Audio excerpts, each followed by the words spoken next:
इसका वो बढ़ा दो ब्राइटनेस।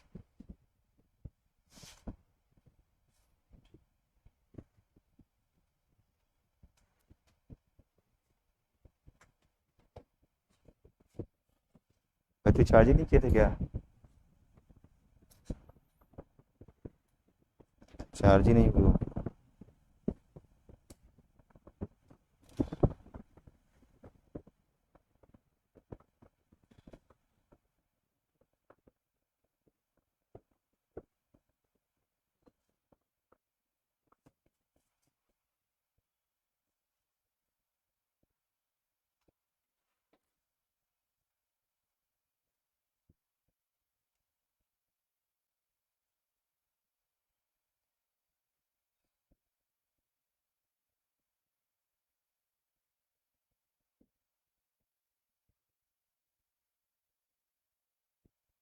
चल रहा है लाइव?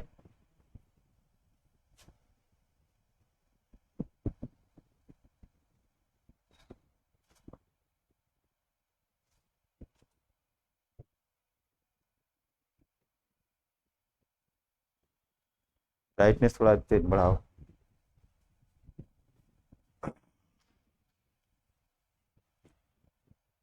नमस्कार दोस्तों, इलाहाबाद विश्वविद्यालय परिवार में आप सबका स्वागत है। और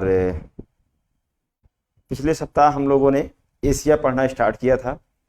और एशिया में मेरे ख्याल से हम लोगों ने नदियों की टॉपिक को स्टार्ट किया था। नदियां हम लोग शुरुआत किए थे और कुछ नदियों के बारे में हम लोगों ने देखा था। लेकिन आज थोड़ा सा विशेष है। जो इस विश्वविद्यालय के परिवार जो पेज है या जो सोशल मीडिया की हैंडलिंग होती है, उसके कर्ता धर्ता कौस्तुभ जी हमारे साथ मौजूद हैं लाइव। हम चाहते हैं कि एक बार आप लोग ज़रूर मेरे साथ देखें उनको, फिर उसके बाद क्लास शुरू करते हैं। पढ़ना तो हाई है, बहुत लंबा पढ़ना है। कौस्तुभ जी आइए थोड़ा सा सामने मेरे साथ। आप लोग कौस्तुभ जी का स्वागत कीजिए, है ना। आज हमारे साथ है, ये देखिए कौस्तुभ जी हमारे साथ आ गए हैं। और मैं चाहता हूँ कि दो शब्द जरूर बोलें ये। इलाहाबाद विश्वविद्यालय परिवार में सिविल सर्विसेज के लिए, जुडिशियल सर्विसेज के लिए निरंतर जो है लाइव क्लासेज चल रही हैं। हम लोग प्रति सप्ताह लगभग 31 क्लासेज रन कर रहे हैं। इतना किसी कोचिंग संस्थान में भी नहीं पढ़ाया जाता। और जितना डेडिकेटेड हमारे टीचर्स हैं, उतना ही डेडिकेशन आप लोगों को भी दिखाना है। निरंकार सर जो है अपनी जॉब करने के बाद तुरंत बाद यहाँ पे बिना खाना खाए पिए यहाँ पे आ जाते हैं, केवल आप लोगों को पढ़ाने के लिए। ये जुनून है इनका पढ़ाने का। तो वही जुनून आप लोगों को पढ़ने में दिखाना है। और साथ ही आप लोग हर क्लास को शेयर कीजिए, अपने स्टेटस में लगाइए, अपने व्हाट्सएप ग्रुपों में शेयर कीजिए, अपने दोस्तों से बताइए। कंजूसी मत कीजिए इस चीज में। ज्ञान जो है बांटने से बढ़ता है, और जितना छुपा के रखेंगे ना उतना ही घटेगा आपका।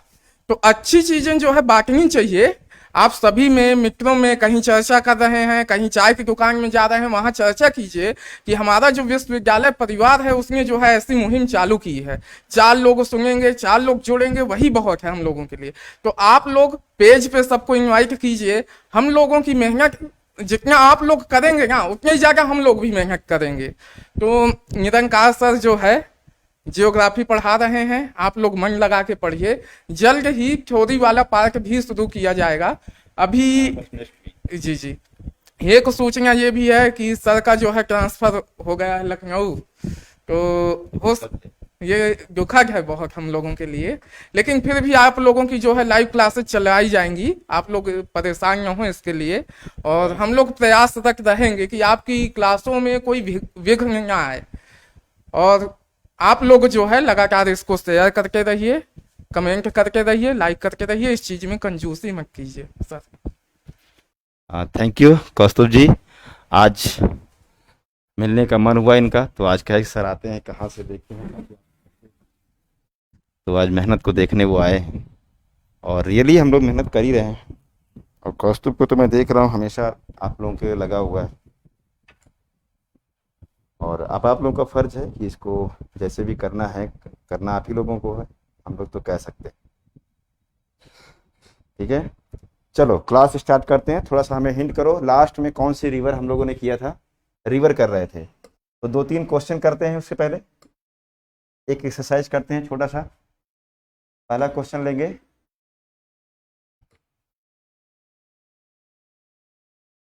पहला क्वेश्चन लेंगे।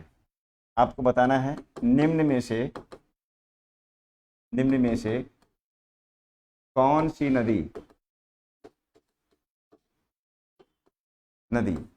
आर्कटिक महासागर में नहीं गिरती है, आर्कटिक महासागर में नहीं गिरती है। ठीक ठीक है। ऑप्शन एक है ओब रिवर, दूसरा है लीना, तीसरा है कोलिमा,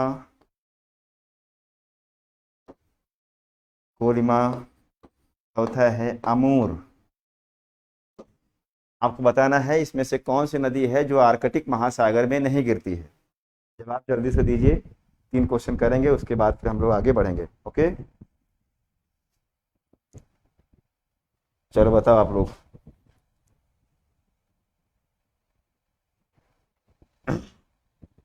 उत्तर आ रहा है अमूर। और सब लोग उत्तर दीजिए।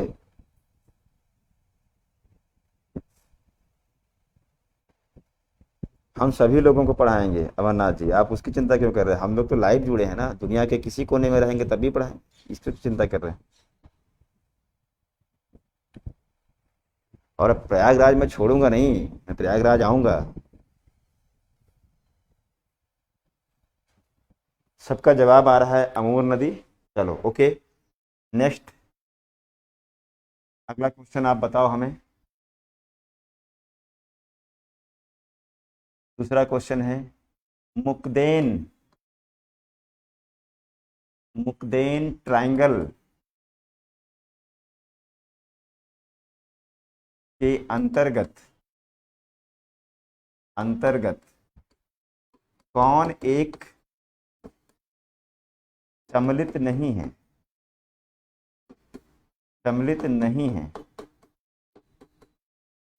मुकदेन ट्रायंगल, एक है फ्यूशून,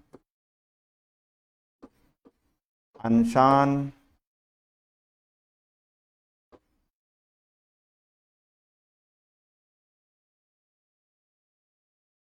शंघाई,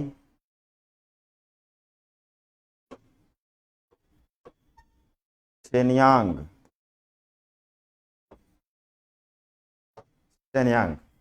मुकदेन ट्रायंगल के अंतर्गत कौन सम्मिलित नहीं है? फ्यूशून, अनशान, शंघाई, शेनयांग। जल्दी से जवाब दो आप लोग।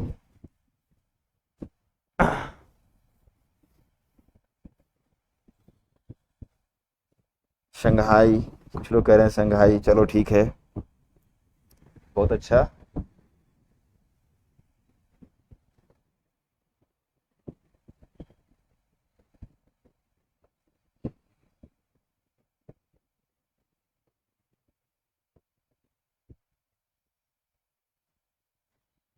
दो वाला नहीं है, 3 वाला है। इसका सही उत्तर होगा संघाई। संघाई मुकदेन ट्रायंगल में सम्मिलित नहीं। ओके, चलो एक और प्रश्न, 3 क्वेश्चन करना है, एक और करते हैं, एक एक्सरसाइज और करते हैं। चलो बताओ, निम्न में से कौन सी नदी बैकाल झील से निकलती है? बैकाल झील से निकलती है। पहला है लीना, दूसरा है अंगारा,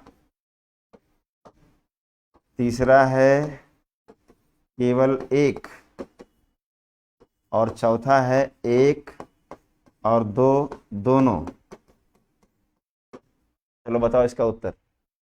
निम्न में से कौन सी नदी बैकाल झील से निकलती है? लीना, अंगारा, केवल एक, एक दो, दोनों। मतलब लीना या दोनों या अंगारा, जो भी।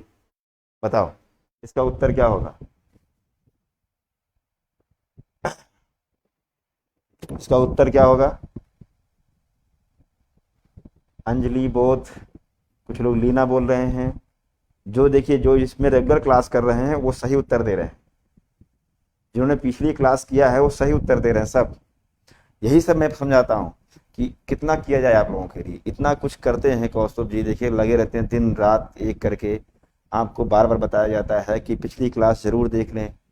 टेलीग्राम में लिंक्स जाती हैं, उसके अलावा यूट्यूब चैनल भी है इलाहाबाद विश्वविद्यालय परिवार का, वहाँ से आप देख लीजिए।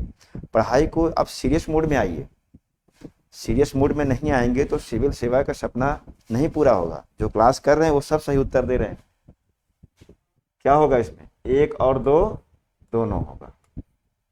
एक दो दोनों। अंगारा भी निकलती है और क्या निकलती है? आपकी लीना। तो एक दो दोनों, चौथा ऑप्शन इसका सही होगा। चलो अब आप हमको ये बता दो कि लास्ट में कौन सी रिवर पढ़ाया था, थोड़ा क्लियर करो हमको। थोड़ा कंफ्यूजन हो रहा है, वांगहो था कि यांगसी हो गया था, क्या हुआ था? तो कहाँ तक हो गया है थोड़ा सा हमको आप बता दो, फिर हम आगे बढ़ते हैं। याद नहीं आ रहा है कौन सी रिवर हुई थी? जल्दी से लिख के बताओ, जल्दी लिख के बताओ हमें। कौन से? चाइना की वांगहो रिवर तक हो गया है, ठीक है, बढ़िया है। मतलब यांगसी नहीं पढ़ाए थे, यांगसी नहीं पढ़ाए थे, ठीक है, कोई दिक्कत नहीं।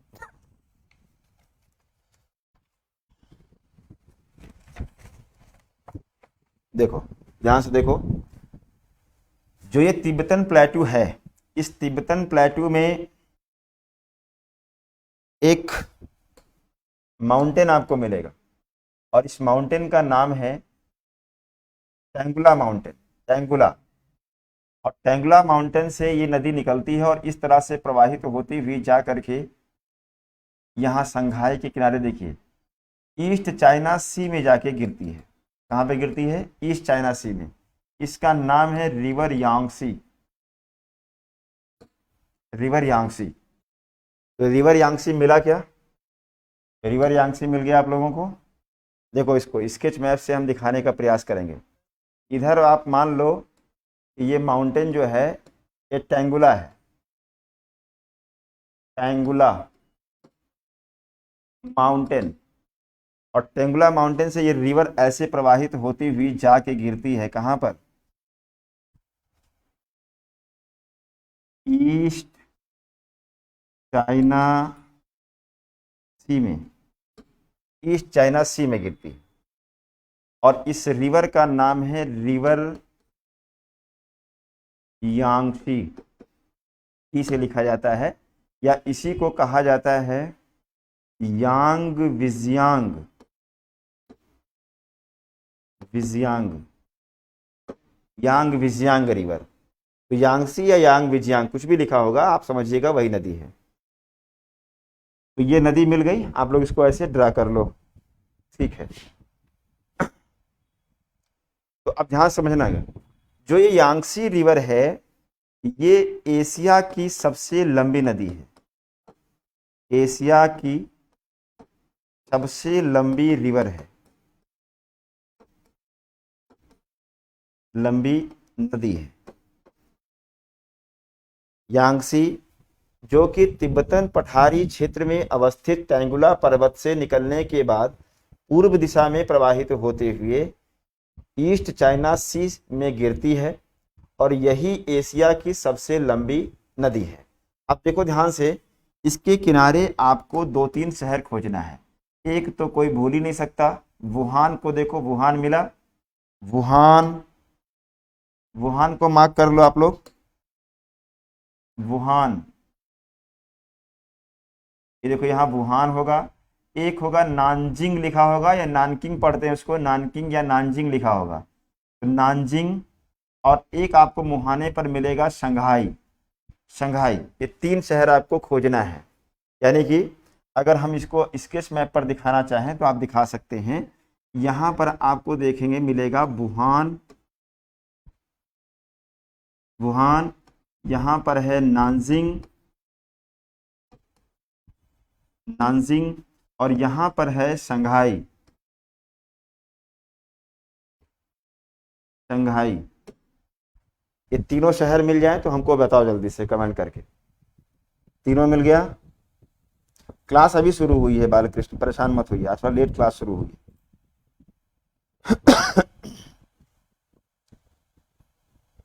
तीनों शहर मिल गए? Okay, very good, okay very good. अब देखो, हमने कहा कि ये एशिया की सबसे लंबी नदी है और इसके किनारे 3 शहर अवस्थित हैं। नानजिंग है, वुहान है और शंघाई है। तो वुहान तो कम से कम जानते ही रहिएगा, आज पूरे दुनिया में आज शायद आपके सामने वर्चुअल हैं, उसके पीछे कारण वुहान शहर ही है। कोरोना जो वायरस प्रारंभ हुआ वो यहीं से प्रारंभ हुआ, और चाइना में जो वुहान सिटी है, इस वुहान सिटी के बारे में जानिए कि इसको मीट सिटी कहा जाता है। सब खाते हैं, कुत्ता, गधा, कुत्ते का मीट यहाँ सबसे अच्छा माना जाता है।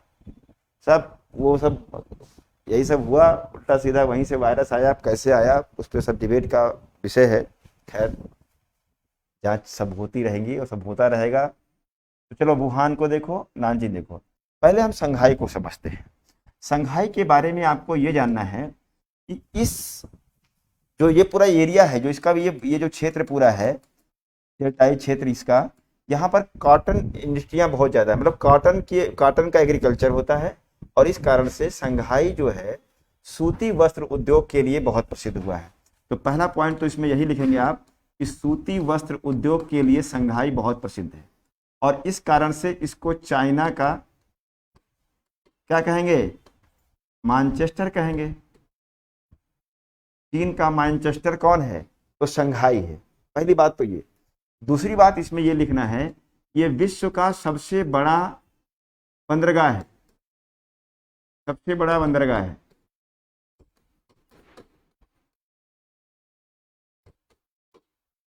ठीक है, कार्गो की दृष्टि से और एरिया की दृष्टि से भी शंघाई विश्व का सबसे बड़ा बंदरगाह है।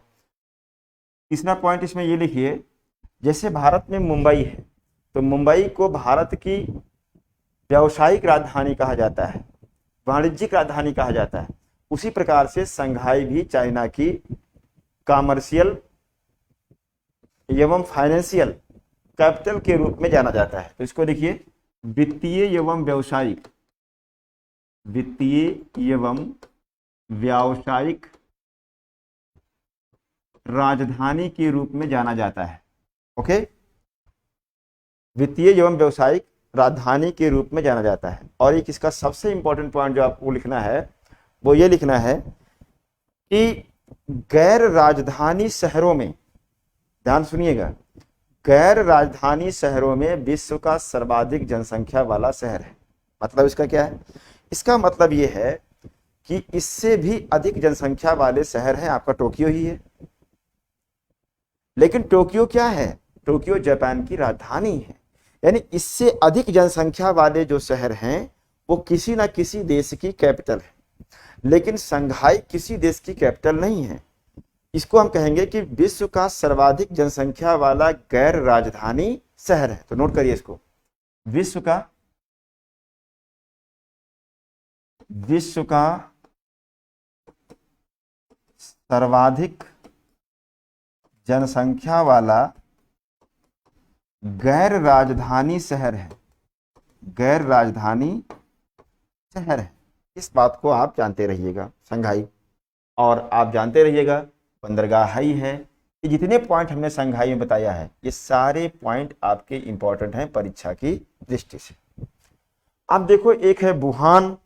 तो वुहान में आपको ये जानना है, एक तो यहाँ पर सूती वस्त्र उद्योग का यहाँ पर भी विकास हो गया है, और लौह इस्पात के लिए स्पेशली जाना जाता है, और मीट सिटी कहा जाता है इसको। मीट के लिए, मांस के लिए बहुत ज़्यादा फेमस है। तो यहाँ पर जो वुहान है, यहाँ पर 2 पॉइंट आपको मेंशन करना है। एक तो लौह इस्पात, सूती वस्त्र और मांस मंडी के लिए जाना जाता है। मांस मंडी, ये यहाँ पर इंपॉर्टेंट है। अब अगर हम नानजिंग को देखें तो नानजिंग या नानकिंग को आप लिख दीजिए कॉटन इंडस्ट्री, सूती वस्त्र उद्योग के लिए, सूती वस्त्र उद्योग के लिए। कितनी बातें आपको जानना है यांगसी नदी में। तो क्या क्या सीखा आपने?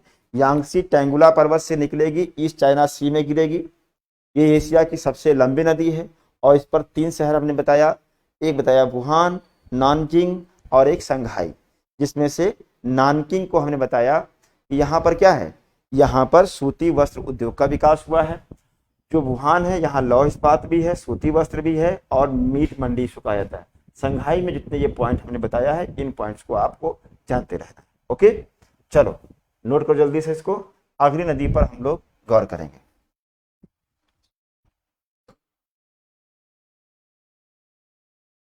अगली नदी आपको मिलेगी, ये भी तिब्बत के प्लेटू क्षेत्र से आती है, जिसका नाम है सिकियांग रिवर। और ग्वांगझू को देखिएगा, ग्वांगझू देखिएगा, ग्वांगझू बंदरगाह है, तो इस नदी का नाम है river Sikiang, Sikiang. River Sikiang मिल जाए तो बताओ हमें जल्दी से, रिवर सिकियांग।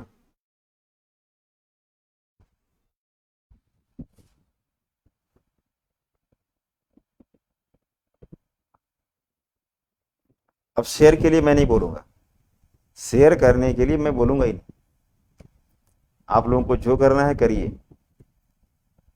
और मैंने तो आज कौस्तुभ से बोल दिया है, जिस दिन मुझे लगेगा कि काम अकॉर्डिंग हमारे नहीं हो रहा है, हट जाऊंगा उस दिन। तो आप जानो, आपका काम जाने।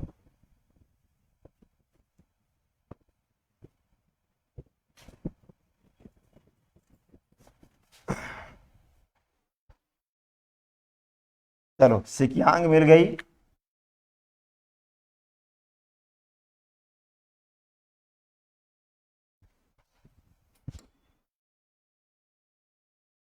सिकियांग रिवर देखो, तो सिकियांग भी तिब्बत प्लेटू क्षेत्र से आती है और इस तरह से ये गिरती है साउथ चाइना सी में,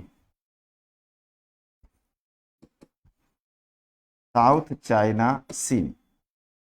इस नदी का नाम है रिवर सिकियांग, रिवर सिकियांग।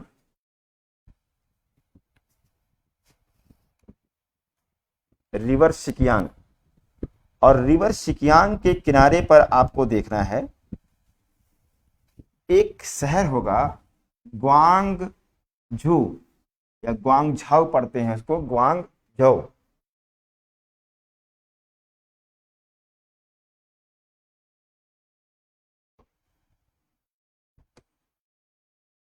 ग्वांगझाओ या ग्वांगझू। और ग्वांगझू बंदरगाह के बाद आपको वहीं पर एक स्थान मिलेगा, इसका नाम है हांगकांग आइलैंड है, हांगकांग, हांगकांग। ठीक है, यहाँ स्पेशल एडमिनिस्ट्रेशन चलता है और ये यहाँ अक्सर चाइना के खिलाफ सब क्रांति आंदोलन ये सब करते रहते हैं हांगकांग वाले। तो हांगकांग एक आइलैंड है, उसी पर बसा हुआ क्षेत्र है। चाइना अपना मानता है, हालांकि वो लोग विद्रोह करते रहते हैं। तो इसको भी आपको जानते रहना है, हांगकांग को।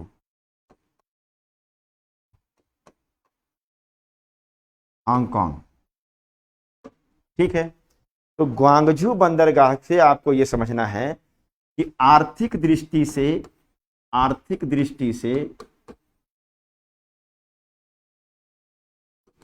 चाइना का सबसे महत्वपूर्ण बंदरगाह है, सबसे महत्वपूर्ण बंदरगाह है। क्यों ऐसा हमने कहा? इसलिए कहा कि जो हांगकांग है, इस हांगकांग पर ब्रिटेन का एक लंबे समय तक अधिकार रहा, उपनिवेश के रूप में रहा। जैसे आप भारत पे देखेंगे, ब्रिटिश जो लोग थे उनका उपनिवेश ही भारत था, उसी प्रकार से हांगकांग पर ब्रिटेन का अधिकार रहा। और ये 90 के दशक में गए हैं, यहाँ से करीब 92 के आसपास यहाँ से गए हैं। लेकिन ब्रिटेन ने वास्तव में इसको बहुत डेवलप किया, इसको पूरी तरह से पूंजीवादी रंग में रंग दिया। सारी कंपनियां यहां पर आ गई, वर्ल्ड वार के बाद अमेरिका का हस्तक्षेप यहाँ पर बढ़ा। अमेरिका के जो लोग हैं और जो ये हांगकांग के लोग हैं, हांगकांग के लोग पूंजीवादी समर्थक हैं। वो चाहते हैं कि चाइना में पूंजीवाद रहे, और हाईविक पूंजीवाद वो तो केवल दिखावा करता है कि पूंजीवाद हमारे यहाँ नहीं है, हम साम्यवादी देश, वो तो केवल दिखाने के लिए। तो ये टोटली अमेरिकन समर्थक हैं यहाँ पर, और अमेरिका इनको बड़ा सहयोग करता है। हालांकि चाइना की मजबूत होने के बाद अमेरिका थोड़ा थोड़ा अब यहाँ से अपना पीछे हट रहा है। अक्सर सुनते होंगे अम्ब्रेला जो मूवमेंट होता है, अम्ब्रेला क्रांति यहीं पर शुरू हुई, ये सब चीज़ें आप पेपर में पढ़ते होंगे। तो मैं कहना ये चाहता हूँ कि यहाँ पर उत्पादन की दृष्टि से ये बहुत बड़ा शहर बन चुका है हांगकांग, क्योंकि जितनी भी पूंजीवादी देश हैं सब के सब यहाँ पर पहुंच चुके हैं। तो अब उसी के मुहाने पर अवस्थित है ग्वांगझू। तो ट्रेड के दृष्टि से बहुत इंपॉर्टेंट बंदरगाह हो जाता है चाइना का। तो चाइना का आर्थिक दृष्टि से सबसे महत्वपूर्ण बंदरगाह बनेगा ग्वांगझू, जो कि सिकियांग रिवर के मुहाने पर अवस्थित है। और सिकियांग रिवर जाके गिरती है कहाँ पर? साउथ चाइना सी में, और वहीं पर आपको हांगकांग को भी मार्क कर लेना है। क्लियर हुआ? अब बढ़ेंगे हम लोग आगे, आगे बढ़ेंगे। और आगे आप देखो एक नदी मिलेगी आपको जिसका नाम है red river. Red river China से ही आती है और फिर म्यांमार में प्रवेश करती है, और म्यांमार में अवस्थित म्यांमार कह रहा हूँ, वियतनाम की जो राजधानी है हनोई, हनोई से होते हुए ये भी जाकर के दक्षिणी चीन सागर में गिरेगी। तो एक रिवर खोजो आपको जिसका नाम है red river. Red river, red river, देखो ध्यान से आप, रेड रिवर जहां पर गिर रही है इसको हमने एक खाड़ी बताया था, साउथ चाइना सी में एक खाड़ी बताया था, टोंकिन की खाड़ी। कौन सी खाड़ी थी? टोंकिन की खाड़ी। तो टोंकिन की खाड़ी आप पहले से जानते हो। अब एक रिवर केवल आपको देखना है। तो ये रिवर चाइना से ही आ रही है और इस तरह से आ करके ये गल्फ ऑफ टोंकिन में गिरती है, गल्फ ऑफ टोंकिन में गिरती है। इसके मुहाने पर आपको मिलेगा हानोई, हनोई जो कि वियतनाम की कैपिटल है। और इस रिवर का नाम है रेड रिवर, या रिवर रेड कहते हैं इसको। तो इसका दो देशों से संबंध हो गया, एक तो ये चाइना में है ही है और एक है वियतनाम में, वियतनाम में। तो वियतनाम और चाइना से संबंधित है रेड रिवर आपकी, और रेड रिवर जाके गिरती है दक्षिणी चीन सागर में अवस्थित टोंकिन की खाड़ी में, और वहां पर अवस्थित है वियतनाम की राजधानी कौन? हनोई।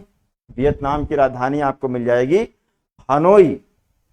तो इतना हुआ या नहीं हुआ? हनोई हुआ या नहीं हुआ? तो क्वेश्चन आपसे करेगा कि हनोई किसके किनारे अवस्थित है? आप कहोगे रेड रिवर। अब यहां पर एक कंफ्यूजन और होगा, आपसे प्रश्न पूछ सकता है कि रेड रिवर कहां पर प्रवाहित होती है, किस देश में? और ऑप्शन में आपके यूएसए भी आ जाएगा और चाइना भी आ जाएगा। तो आपको लगाना होगा चाइना।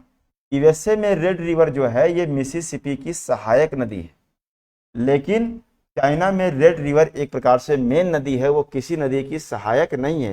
वियतनाम में भी है। तो अगर रेड रिवर कहाँ प्रवाहित होती है पूछेगा ऐसा क्वेश्चन, तो आपको लगाना होगा चाइना। चाइना नहीं होगा ऑप्शन में, तब आप चाहे जो लगा लीजिएगा। चाहे जो का मतलब यूएसए। तो हनोई देख लिया आपने। अगली नदी आप देखो, बहुत ही इंपॉर्टेंट रिवर है। क्लियर हो रहा है नहीं हो रहा है? लिख के बताओ जल्दी से हमें।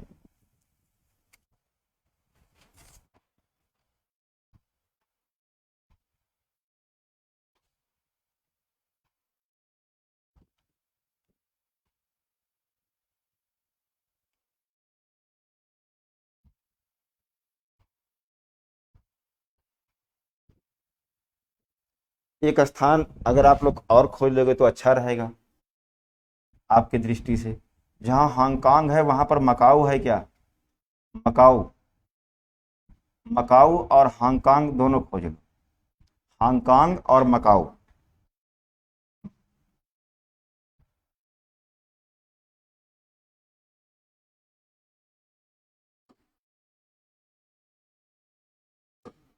मकाऊ, ये दोनों खोज लीजिए, अच्छा रहेगा। और दोनों को ऐसे करके आप लिख दीजिए कि ये अंतर्राष्ट्रीय बंदरगाह है, अंतर्राष्ट्रीय बंदरगाह है। वहीं पर ऐड कर दीजिएगा इसको, मकाऊ को भी मार्क कर लीजिएगा। मकाऊ पूछा जा सकता है कहाँ पर है, इसकी लोकेशन बहुत महत्वपूर्ण है। अब अगली नदी आप देखो, ध्यान से देखो, चाइना से स्टार्ट होगी और इस तरह से आएगी म्यांमार लाओस को टच करते हुए थाईलैंड, और इस तरह से ये देखो यहाँ पर थाईलैंड कंबोडिया से होते हुए हो चिन मिन सिटी मिलेगी वियतनाम में, और वहीं पर ये नदी गिरेगी जिस सागर में, उस सागर का नाम है साउथ चाइना सी, और इस नदी का नाम है river Mekong, river Mekong. River Mekong मिल जाए तो बताओ हमें जल्दी से। तो मेकांग रिवर बहुत ही महत्वपूर्ण है आपकी दृष्टि से, मेकांग रिवर।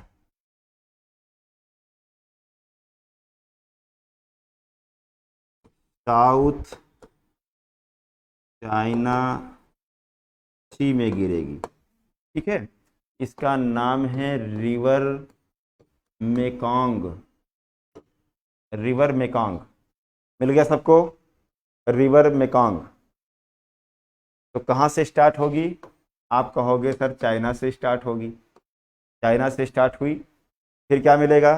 फिर आप कहोगे कि म्यांमार और लाओस की सीमा पर है, तो इधर आप लिख दो लाओस, लाओस, और इधर लिख दो म्यांमार,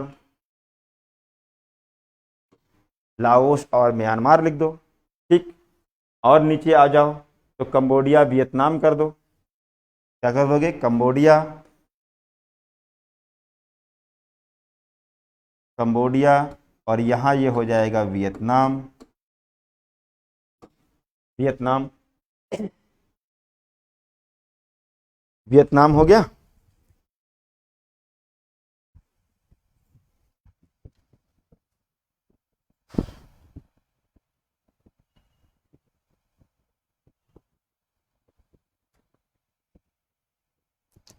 मेकांग मिल जाए तो बताओ हमें।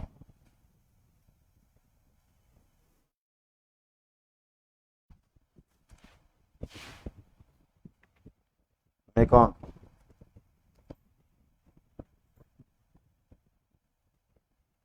हमसे कहा गया, कौस्तुभ जी से भी कई लोग लड़के रिक्वेस्ट किए, और एक कोई लड़के ने कमेंट भी किया था कि सर थोड़ा सा स्पीड मेंटेन करिए, है ना। मैं करूँगा, कैसे करना है मुझे पता है, अभी नहीं करूँगा, कितना भी आप कहोगे अभी नहीं करूँगा। मैपिंग तक हमको ऐसे ही चलना है, आपको भ्रमण कराते रहेंगे। जैसे ही थियोरेटिकल पार्ट शुरू होगा तो वहाँ पर भी कुछ चीज़ें ऐसी होती है, पढ़ाने का एक ढंग होता है।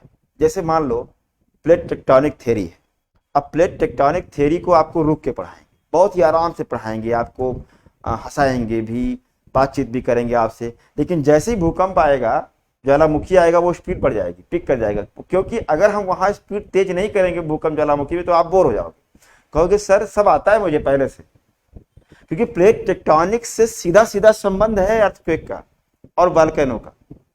तो जब आप वो चीज पहले से ही जानते रहोगे तो जैसे ही वोल्केनो में जाएंगे, वोल्केनिज्म पढ़ाएंगे, कहोगे सर बस भागिए तेज, तो स्पीड करेंगे, बिल्कुल परेशान मत, थोड़ा सा अभी मैपिंग में ध्यान रखिए। अभी हम चाहते हैं कि आप लोग सीखें, स्थान को खोजें, देखें, थोड़ा रुके वहां पर। और अब तो हो ही गया है, अब कोई दिक्कत थोड़ी है। अब एशिया संभवतः देखिए कल समाप्त हो जाएगा, अच्छी बात रहेगी। तो नेक्स्ट वीक में ऑस्ट्रेलिया, तो ऑस्ट्रेलिया तक भी समाप्त हो जाएगा, फिर उसके बाद तो जियोमॉर्फोलॉजी आई जाएगी। तो आपने इतना सब कुछ खोज लिया होगा, मेरे ख्याल से सब मिल गया होगा। आप चलिए देखिए, तो मेकांग रिवर बहुत ही इंपॉर्टेंट है एशिया में। इसको कहते हैं दक्षिण पूर्व एशिया की, साउथ ईस्ट एशिया की गंगा, दक्षिण पूर्व एशिया की, एशिया की गंगा कहते हैं, दक्षिण पूर्व एशिया की गंगा कहते हैं। अभी डिवीजन भी करेंगे, डिवीजन बताएंगे, परेशान मत होइए कि दक्षिण पूर्व एशिया क्या है। दक्षिण पूर्व एशिया की गंगा कहते हैं मेकांग रिवर को। और अगर आपको ये देखना है दक्षिण पूर्व एशिया की सबसे लंबी नदी कौन सी है, तो भी आप कहेंगे मेकांग है। तो मेकांग दक्षिण पूर्व एशिया की सबसे लंबी नदी भी है। दक्षिण पूर्व एशिया की सबसे लंबी रिवर भी है, ये सबसे लंबी नदी भी है। ये 2 पॉइंट आपको लिखना है।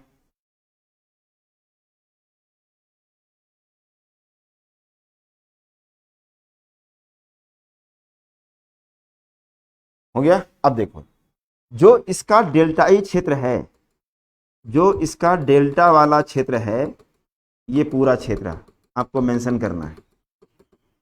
इसका डेल्टाई क्षेत्र ऐसे लिख लो, डेल्टाई रीजन चावल उत्पादन के लिए प्रसिद्ध है। चावल उत्पादन यहां पर बहुत होता है, इसलिए इसको राइस बाउल कहा जाता है। राइस बाउल कहा जाता है, चावल का कटोरा कहते हैं। तो मेकांग नदी के डेल्टाई क्षेत्र को चावल का कटोरा कहा जाता है। इसको भी आपको क्या करना है, नोट डाउन करना है। ठीक है।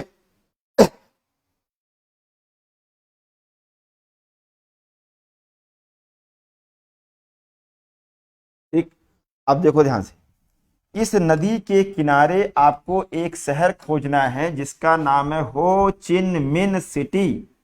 हो चिन मिन सिटी, हो चिन मिन सिटी। हो चिन मिन सिटी मिल जाए तो बताओ हमें जल्दी से। हो चिन मिन सिटी यहीं पर मुहाने पर आपको मेंशन करना है, जिसका नाम है हो चिन मिन सिटी। हो चिन मिन सिटी वियतनाम का शहर है। और जाकर के आज आपको गूगल करना है, हो चिन मिन के बारे में जानना है कि हो चिन मिन कौन थे, क्या उनका रोल था वियतनाम संकट जो आप अमेरिका से युद्ध हुआ और वियतनाम में मुंह की खानी पड़ी अमेरिका को। तो हो चिन मिन की क्या भूमिका रही है, ये आपके काम का है। ये सब आपको वर्ल्ड हिस्ट्री में आना चाहिए। तो हो चिन मिन कौन थे, इनके बारे में गूगल कीजिए और इनकी पूरी स्टोरी पढ़िए, आपका मन प्रसन्न हो जाएगा हो चिन मिन के बारे में। और उन हो चिन मिन के नाम पर ही शहर का नाम पड़ा है हो चिन मिन सिटी। और हो चिन मिन सिटी में जानते रहिएगा कि ये खाद्य प्रसंस्करण उद्योग के लिए, सूती वस्त्र उद्योग के लिए, जलयान उद्योग के लिए बहुत प्रसिद्ध है। तो इसमें लिखो आप, हो चिन मिन में लिखो फूड प्रोसेसिंग, खाद्य प्रसंस्करण उद्योग, सूती वस्त्र उद्योग, और क्या है, जलयान उद्योग, शिप बिल्डिंग, जलयान उद्योग। इतनी 3 बातें इसमें आपको लिखना है। तो मेकांग रिवर चाइना से निकलती है, फिर लाओस म्यांमार के बीच में सीमा बना रही है, फिर कंबोडिया वियतनाम से होते हुए जा करके गिरती है साउथ चाइना सी में। तो कितने देशों से गुजर रही है, इसको भी आपको जानते रहना है। चीन, म्यांमार, लाओस, कंबोडिया, वियतनाम, इतने देशों से होकर के दक्षिणी चीन सागर में गिरती है। और हमने कहा कि इसके मुहाने पर अवस्थित है हो चिन मिन सिटी, जो खाद्य प्रसंस्करण, सूती वस्त्र उद्योग, जलयान उद्योग आदि के लिए प्रसिद्ध है। और इसका डेल्टाई क्षेत्र क्या है, चावल उत्पादन के लिए प्रसिद्ध है। ये पूरा एरिया, हमने एक बार कहानी आपको बताई थी कि ये सब जो एरिया है चाइना वाला, ये पूरा यहाँ तक आ जाइए, ये देखो ये यहाँ तक भारत का हिस्सा भी है इसमें। तो इस जलवायु प्रदेश को कहते हैं क्या, इस जलवायु प्रदेश को कहते हैं, इसमें 2 जलवायु है, एक तो मानसूनी जलवायु प्रदेश है और एक क्या है, चीन तुल्य जलवायु प्रदेश है। और इन दोनों में वर्षा होती है ग्रीष्म काल में। ग्रीष्म काल में जबरदस्त वर्षा होती है। जैसे इस देखो भारत में देखो आप, जैसे मान लिया मानसूनी जलवायु है, तो मानसूनी जलवायु में 170 सेंटीमीटर तक वर्षा होती है, 150 सेंटीमीटर तक चाइना तुल्य में वर्षा हो जाती है। तो यहाँ गर्मी में वर्षा होती है और आसानी से यहाँ पर क्या करेंगे, चावल की खेती करेंगे, सस्ती कृषि, चावल की कृषि हो जाएगी। और इधर पूरा वाटर बॉडी है, सब ये देखो सागर, महासागर सब दिख रहा है।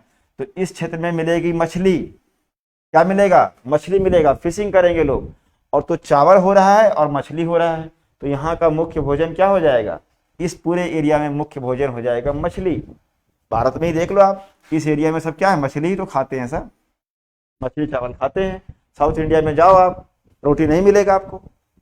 तमिलनाडु में चले जाओ, आंध्रा में जाओ, चावल नहीं मिलेगा, और सॉरी वो रोटी नहीं मिलेगी। तो जो जहां पर होगा वही वो हम बनेगा, और चावल खाएंगे,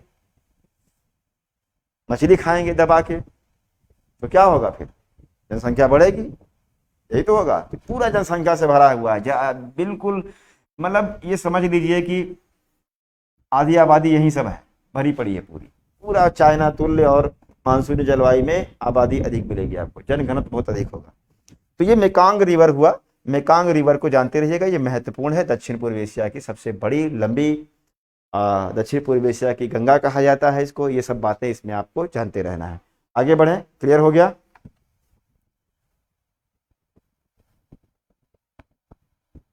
बिल्कुल शुरू होगा। देखिए सुधांशु जी, होता क्या है कि चाइना को ड्रैगन कहा जाता है। छिपकली जानते हैं ना, छिपकली क्या करती है, छिपकली दीवार पे जब चलती है, जितने कीड़े मकोड़े सबको निगलती हुई आगे बढ़ती है, तो ड्रैगन है वो। चाइना भी यही करता है। चाइना धीरे धीरे क्या कर रहा है, जितने भी इस एरिया में सब जो आइलैंड हैं, जो जलराशियां हैं, उस पर धीरे धीरे अपना वर्चस्व बढ़ा रहा है। जैसे वो कहता है कि दक्षिणी जो ये साउथ चाइना सी है, साउथ चाइना सी को कहता है कि पूरा मेरा है, इसमें आयल की बड़ी संभावना है, वहां आयल निकाला गया है, आयल फील्ड है वहां पर। तो वो कहता है मेरा है, तो कहता है क्यों है, तो कहता है इसमें चीन लिखा हुआ है, साउथ चाइना सी लिखा हुआ है, तो कहता है चाइना लिखा है तो मेरा है। तो चाइना लिख देने से चाइना का थोड़ी हो जाएगा। अब ऐसे भारत कह देना कि इंडियन ओशन लिखा है तो इंडियन ओशन पूरा मेरा है, तो उसकी जो सब बातें हैं सब होती रहती हैं, वो डिस्प्यूट तो होगा ही होगा। और छोटे देश ये सब घबराए हुए हैं, ये सब चीन की दादागिरी से घबरा करके ही किधर की ओर मूव कर रहे हैं, ये सब भारत के साथ संबंध बना रहे हैं। तो भारत भविष्य में दक्षिण पूर्व एशिया के साथ बहुत बड़ा साझेदार बन सकता है, और बन रहा है लगातार। वो क्यों हो रहा है, क्योंकि चीन से घबरा करके ही वो लोग भारत के साथ संबंध बना रहे हैं। क्या हो रहा है भाई? हाँ, चार्ज फिनिश किए ही नहीं होगे।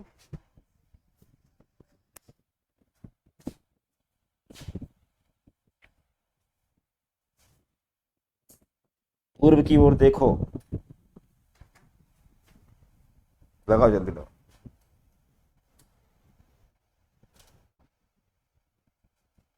हाँ, सुपर पावर के लिए कर रहा है, बिल्कुल कर रहा है। आज कौस्तुभ जी यहाँ बैठे हुए हैं।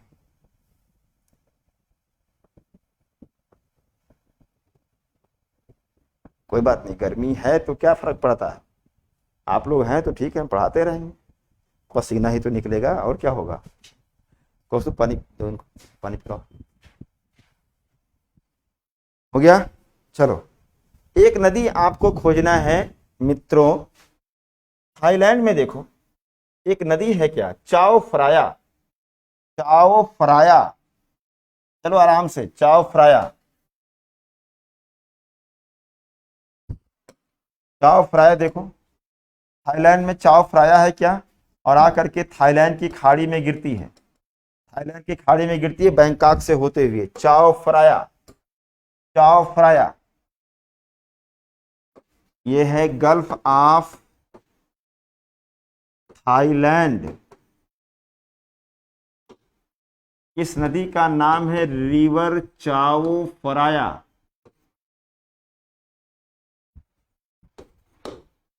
पीएच है शायद, सही कर लेना अपना अपने हिसाब से, चाओ फ्राया रिवर।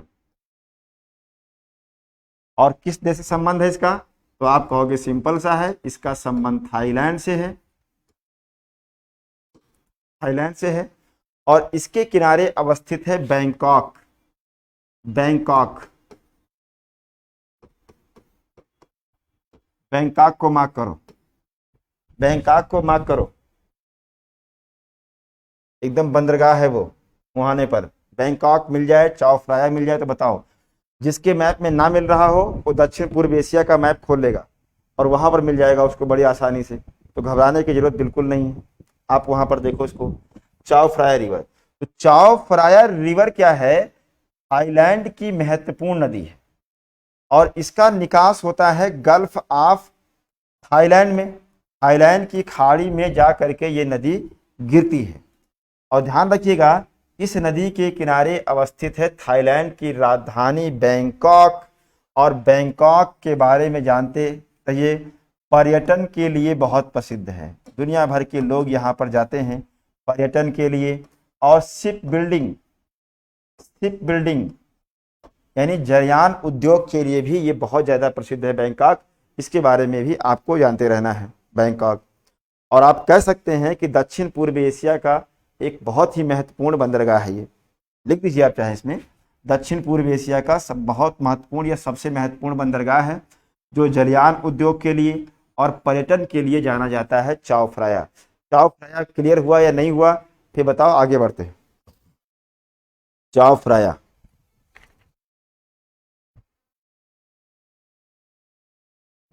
चाओ फ्राया।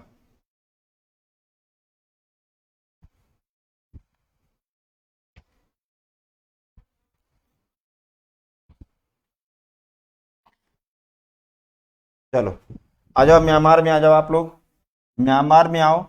म्यांमार में देखो आपको एक नदी मिलेगी, साल्विन नदी। साल्विन नदी कौन सी है? साल्विन नदी है। म्यांमार में देखो एक साल्विन नदी है, आके यहाँ पर गिरेगी, रिवर साल्विन। मार्क करो रिवर साल्विन को। चाइना के सब वही तिब्बत के पठारी क्षेत्र से निकलेगी। इसका नाम है रिवर साल्विन। रिवर साल्विन गिरेगी गल्फ ऑफ मार्तबन में। गल्फ ऑफ मार्तबन, आप जानते हैं गल्फ ऑफ मार्तबन हमने मार्क कराया था। गल्फ ऑफ मार्तबन में ये नदी गिरेगी। किस देश से इसका मुख्यतः संबंध है? तो आप कहेंगे म्यांमार से है।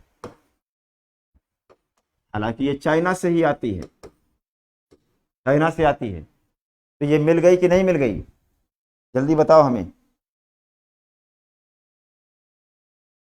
साल्विन मिल गई, ठीक है।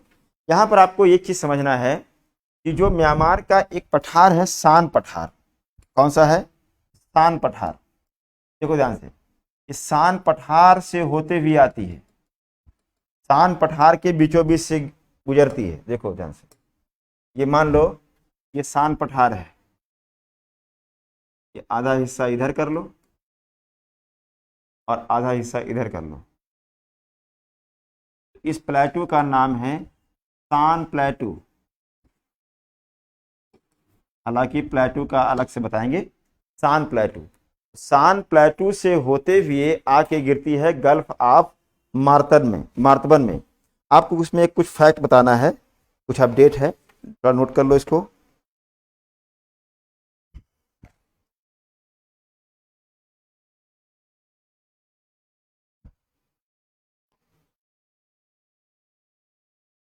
देखो एक अपडेट यहाँ पर ये है कि जो साल्विन नदी का इधर वाला हिस्सा यानी कि उसके दाएं हिस्सा है, जो ये वाला पार्ट है, यानी सान नदी के पश्चिम वाला जो भाग है सान पठार का, यहाँ पर एक जनजाति रहती है जिसका नाम है करेन।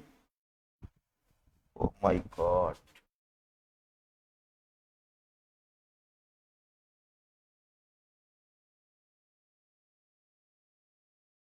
बच गया।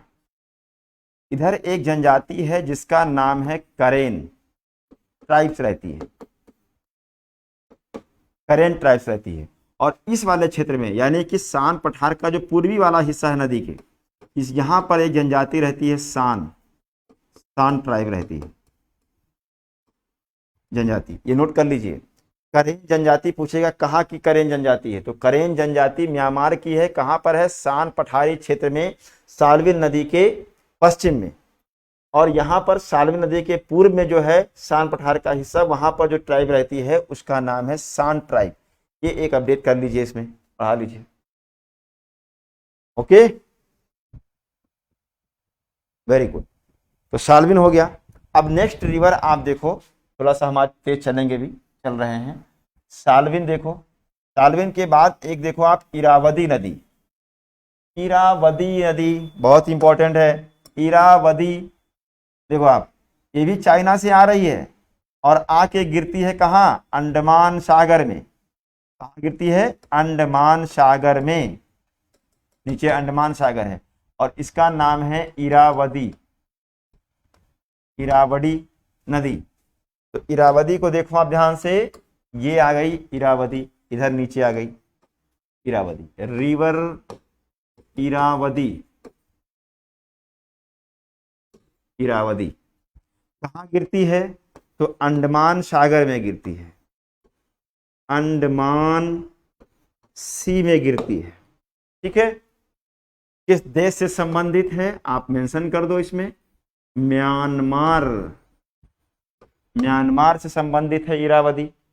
ओके, इरावदी का संबंध किससे है? म्यांमार से है। अब इसमें समझना क्या है? समझना यह है कि दो माउंटेन आप जानते रहिएगा, अभी माउंटेन जब आगे बताएंगे तब समझना है। एक माउंटेन है अराकान योमा, ये मान लो, और इधर एक माउंटेन है अराकान योमा और पेरुयामा। कौन सा है? अराकान योमा और पेरुयामा। तो इसका नाम है पेरू, या कहीं कहीं पेगू लिखा होता है, तो पेरुयामा है माउंटेन, और ये है अराकान। मिल जाए तो पर्वतों को भी मार्क कर लो, क्या बुराई है, हालांकि पर्वत बताएंगे आपको बाद में। अराकान पर्वत और पेरुयामा पर्वत के बीच में से हो करके ये नदी प्रवाहित होती है, इरावदी इसके बीचों बीच से प्रवाहित होती है, दो पर्वतों के बीच से प्रवाहित होती है। इस बात को जानते रहिएगा, पूछेगा कि किन पर्वतों के मध्य से प्रवाहित होती है इरावदी नदी। ओके, अब देखो ध्यान से, इसका जो डेल्टाई क्षेत्र है, इसका जो डेल्टाई क्षेत्र है, यानी कौन सा क्षेत्र? Delta region, delta region, delta region चावल के लिए बहुत प्रसिद्ध है, चावल उत्पादन, और इसलिए इसको भी हम क्या कह देंगे?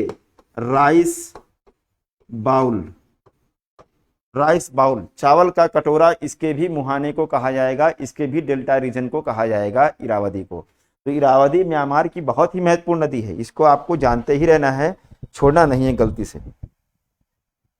ओके, आगे बढ़े, आगे बढ़े, चलो आगे आ जाओ आप लोग, सीधे आ जाओ इराक में, इराक में आ जाओ, भारत का हिस्सा छोड़ दो,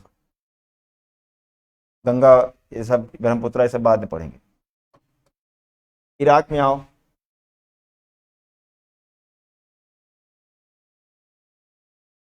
इराक में दो नदियां हैं, कितनी? दो नदियां, देखो ध्यान से,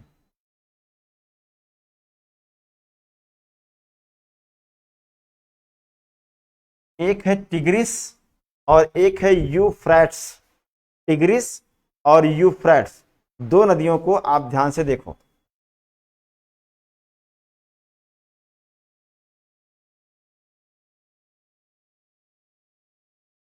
ये ऐसे, ये मान लो रिवर टिग्रिस है,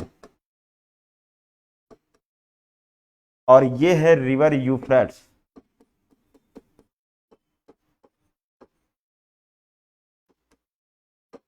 रिवर यूफ्रेट्स, इसका निकास कहाँ होता है?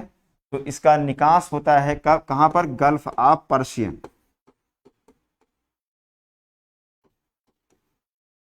Gulf of Persian. किससे संबंधित है?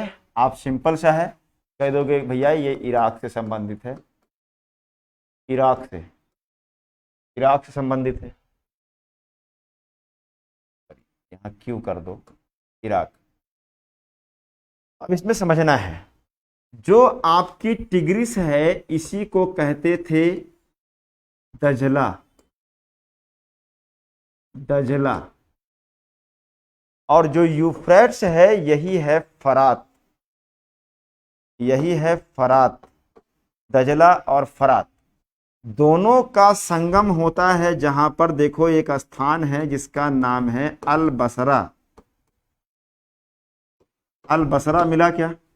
अल बसरा, अल बसरा शहर बहुत चर्चा में रहता था, अल बसरा।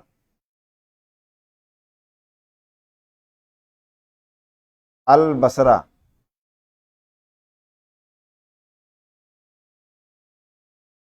ठीक है, बहुत बढ़िया।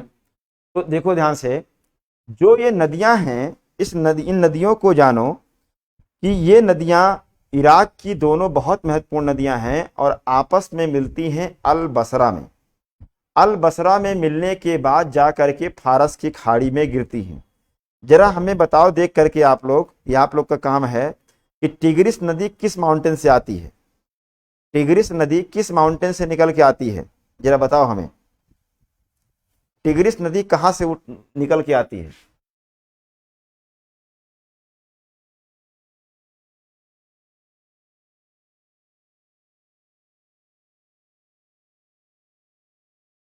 टिग्रिस नदी कहाँ से आती है, देख के बताओ। मुझे नहीं आता।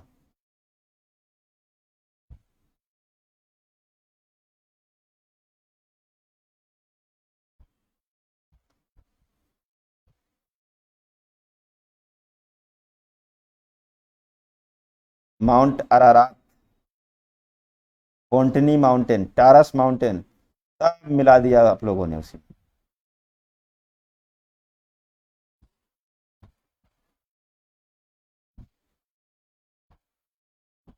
ठीक है, कुछ जागरोश भी आ गया उसमें।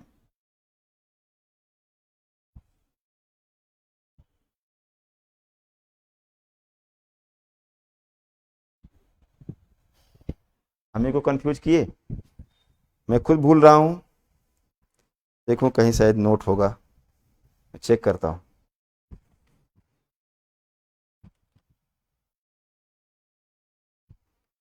एक चीज पूछे भी आप लोगों से तो आप लोग फंसा दिए हमें। रुको, हम खोजते हैं।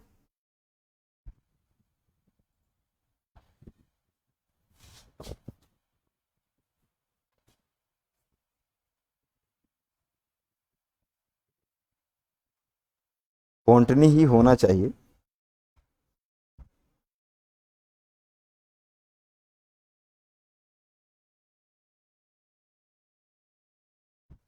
Taurus, Taurus, Taurus mountain, Taurus mountain. वहाँ कई सारे हैं, मैं कंफ्यूज खुद ही हो गया। तो टारस पर्वत से निकलती है टिग्रिस, इसको आपको जरूर जानना है। टारस से निकलती है टिग्रिस और यूफ्रेट्स दोनों मिलती हैं कहाँ, अलबसरा में, और गिरती हैं कहाँ पर, गल्फ ऑफ पर्शिया में। अब देखिए ध्यान से, जो इनके ये बीच का रीजन है ना, दोनों नदियों के जो बीच का रीजन है, ये वास्तव में एक मैदानी क्षेत्र है। जैसे आपके गंगा यमुना का दोआब है, वैसे इसको भी दोआब कहते हैं। ये क्या है, दोआब। और इस दोआब को जैसे इसको क्या कहेंगे, इसको कहेंगे मेसोपोटामिया, मेसोपोटामिया प्लेन। मेसोपोटामिया की सभ्यता के बारे में आप पढ़ते होंगे इतिहास में। टिग्रिस और यूफ्रेट्स यानी दजला और फरात के मध्य में मेसोपोटामिया का मैदान था। इसी में मेसोपोटामिया की सभ्यता डेवलप हुई। और जानते रहिएगा, इस मैदान में दो चीज़ें, दो एग्रीकल्चर आपको जानते रहना है। एक तो व्यापार के लिए, व्यापार हेतु खजूर की कृषि, खजूर कृषि, और जीवन निर्वाह के लिए, जीवन निर्वाह पेट पालने के लिए गेहूं की कृषि होती है, गेहूं की कृषि। ये जानते रहना है आपको। दजला और फरात की ये कहानी है, दजला और फरात। ठीक है, दजला और फरात।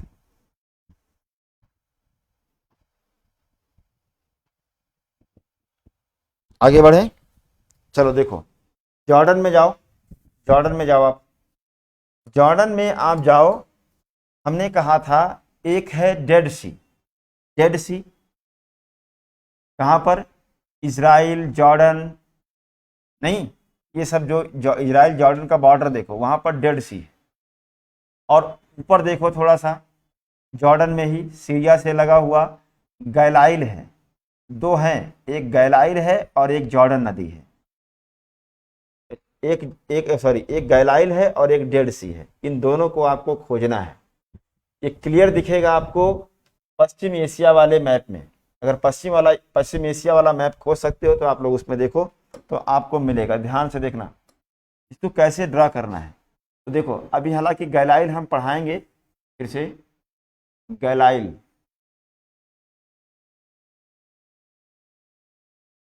इस तरह से है, इसको कहते हैं सी ऑफ गैलाइल और इसको कहते हैं डेड सी।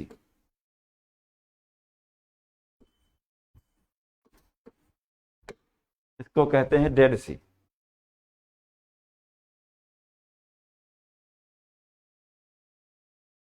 डेड सी तो गैलाइल और डेड मिला, इन्हीं दोनों के बीच में बहती है रिवर जॉर्डन। मिला क्या? जॉर्डन। जॉर्डन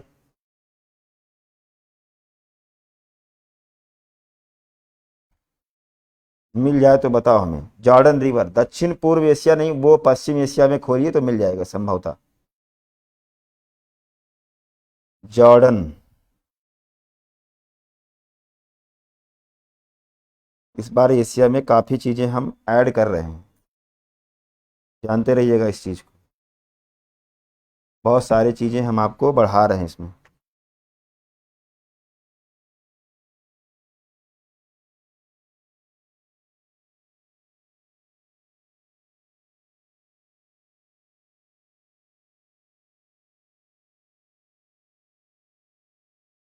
जॉर्डन नदी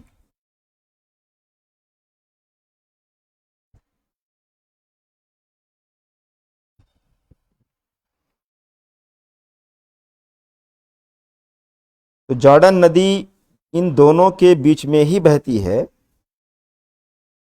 गैलाइल और किसके बीच में? डेड सी के बीच में।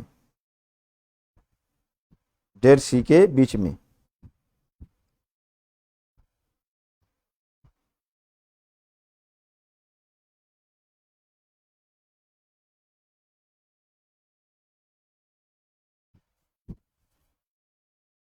अभी इतने जानो, यहाँ कुछ शहर बताने हैं लेकिन बाद में बताएंगे। रिवर जॉर्डन को आप लिख दो अंतः स्थलीय प्रवाह का उदाहरण है। अंतः स्थलीय प्रवाह का उदाहरण है। अंतः स्थलीय प्रवाह का उदाहरण है, इसको जानते रहिएगा। अंतः स्थलीय अपवाह का उदाहरण है जॉर्डन नदी। आगे आप चलोगे, अरल सागर को देखो ध्यान से। अरल सागर, अरल सागर देखो, यहाँ ये कैस्पियन है और यहाँ पर देखो ये अरल सागर है। अरल सागर, तो अरल सागर में दो नदियां आपको देखना है, एक है अमू दरिया और एक है सिर दरिया। कौन सा है? एक है सिर दरिया और एक है अमू दरिया। दोनों को खोजो। एक है सिर दरिया और एक है अमू दरिया। सिर दरिया और अमू दरिया। तो ये मान लो कि आपका अरल सागर हमने यहां बना दिया। ये देखो ध्यान से, ये मान लो अरल सागर है। तो एक रिवर इधर से आएगी और एक रिवर इधर से आएगी। इसका नाम है सिर दरिया। सिर दरिया, रिवर सिर दरिया। और इसका नाम है रिवर अमू दरिया। ये है आपका अरल सागर। अरल सी, अरल सागर, अमू दरिया और सिर दरिया। इन दोनों नदियों को आपको देखना है। मिल जाए तो हमें लिख करके जल्दी से बताओ। अमू दरिया और सिर दरिया दोनों मिल गई। दोनों मिल गई। अमू दरिया और सिर दरिया मिली कि नहीं मिली? मिल गई दोनों। दोनों मिल गई, बहुत बढ़िया। अब देखो ध्यान से,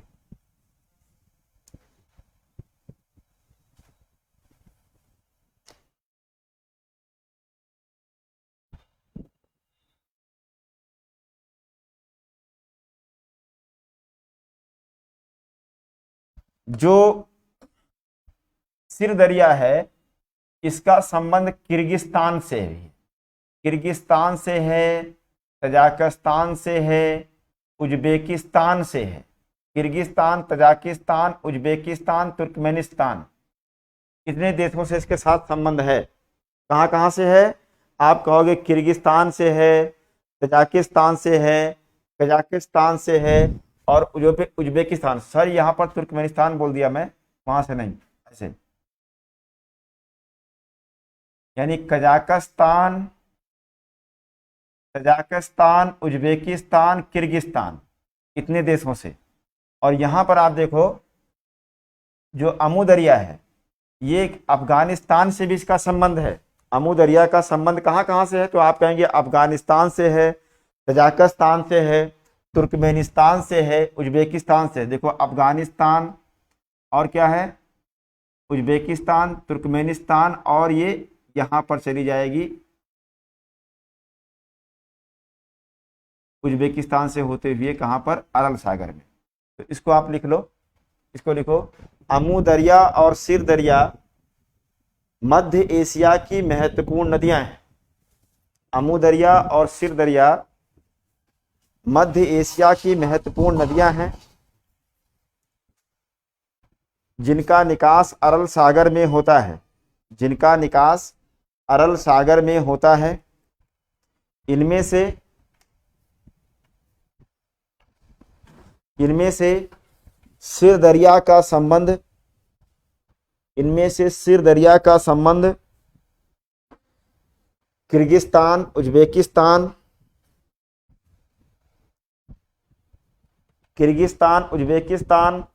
तजाकिस्तान तथा कजाकिस्तान से है,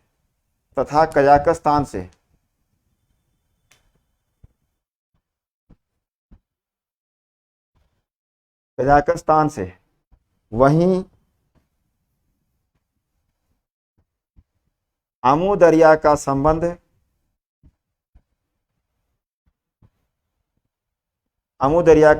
अफगानिस्तान, तजाकिस्तान,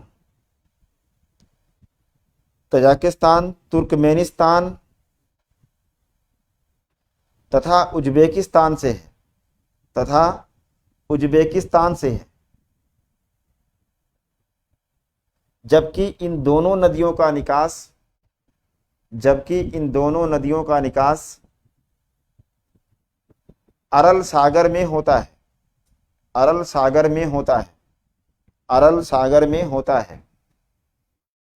इन दोनों नदियों का निकास अरल सागर में होता है। अब बताओ सारी नदियां हो गई या नहीं हो गई? कौन कौन सी बताया नदियां हमने? लिस्ट को देखो ध्यान से। ओब नदी, ओब की सहायक इर्टिश नदी। एनसी नदी, एनसी की सहायक अंगारा नदी। फिर लीना नदी, लीना नदी के बाद कोलिमा नदी, कोलिमा से अमूर नदी, अमूर नदी से वांगहो नदी, वांगहो नदी से यांगसी नदी, यांगसी नदी से सिकियांग नदी, सिकियांग नदी से रेड रिवर, रेड रिवर से कहाँ पहुंचे? मेकांग नदी, मेकांग नदी से चाओफ्राया, चाओफ्राया से आप पहुंच गए कहाँ? सालवीन, सालवीन से आप पहुंचे इरावदी और इरावदी से आप पहुंच गए कहाँ पर? इराक में दजला और फरात यानी टिग्रिस और यूफ्रेट्स को देखा। और इसके बाद आपने देखा जॉर्डन रिवर और जॉर्डन के बाद देखा आपने अमू दरिया और सिर दरिया। कहाँ कठिन है ये? कितना उलझा हुआ था? सब सिस्टमेटिक हो गया कि नहीं हो गया? नदी क्लियर हुआ कि नहीं हुआ? जल्दी बताओ हमें। Okay, very good. चलो नेक्स्ट टॉपिक जल्दी से करो, एक लिस्ट बनाओ। Important lakes of Asia, important lakes of Asia, Asia की महत्वपूर्ण झीलें। नंबर 1 बैकाल, नंबर 2 बैकाल के बाद देखो बीवा, बीवा, BIWA, बीवा। नंबर 3 पे क्या लिखोगे? लिख लो, Tonle Sap, Tonle Sap. Number 4 पे आप लिखो टोबा, टोबा। नंबर 5 पे लिखो, टोबा के बाद क्या लिखना है?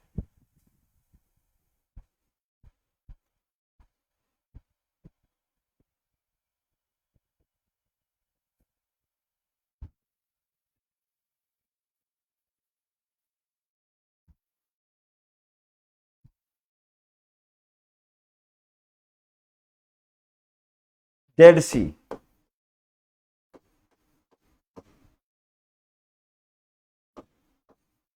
गैलाइल सी, गैलाइल सी। वान गोलू, वान गोलू, तुझ गोलू,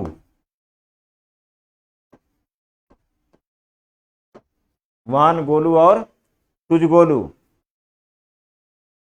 वान गोलू तुझ गोलू।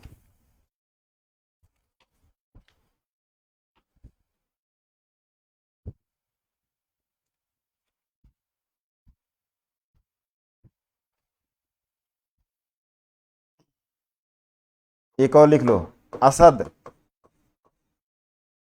असद, असद लेक। इतने ही ये हो गया। अब देखो 10 नंबर पे लिखो कैस्पियन सागर, कैस्पियन सी। 11 नंबर पे लिखो अरल सी। 12 नंबर पे लिखना है, क्या लिखोगे? बालखास, बालखास। 13 पे लिखो, एक लेख छूट गई उधर, चलो कर लो, यहीं पे लिख लो, कैस्पियन के नीचे 11 नंबर पे कर दो उर्मिया, उर्मिया, उर्मिया। 11 ये हो जाएगा, ये 12 हो जाएगा, ये 13 हो जाएगा, ये 14 हो जाएगा। बालखास। एक लिखो लोपनूर, लोपनूर। 14 झीलों का नाम लिखिए जल्दी से। Baikal, Biwa, Tonle Sap, Toba, Dead Sea, Galilee Sea, Van Golu, Tuz Golu, Assad, Caspian सागर, उर्मिया, अरल सागर, बालखास, बालखास और लोपनूर, लोपनूर।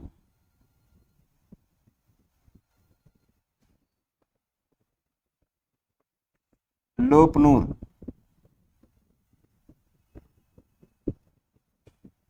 जल्दी से लिस्ट बना लो।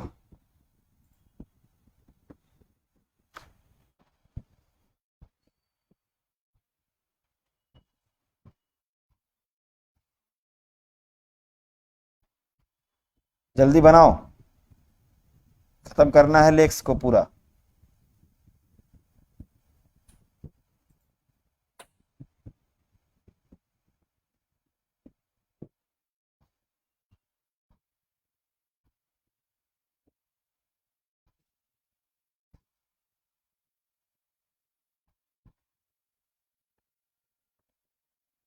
एक, एक कॉल लेना पड़ेगा। हाँ भैया प्रणाम। हैं?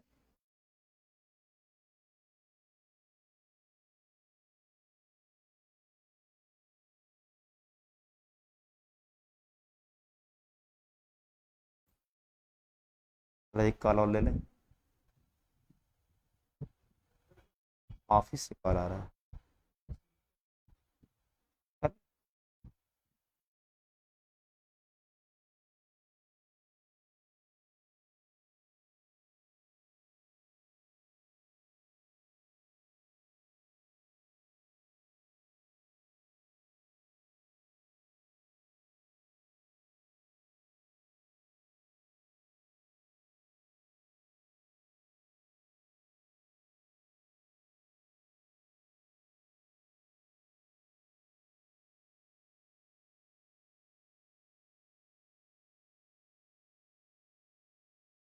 बड़े पैमाने पे ट्रांसफर हुए।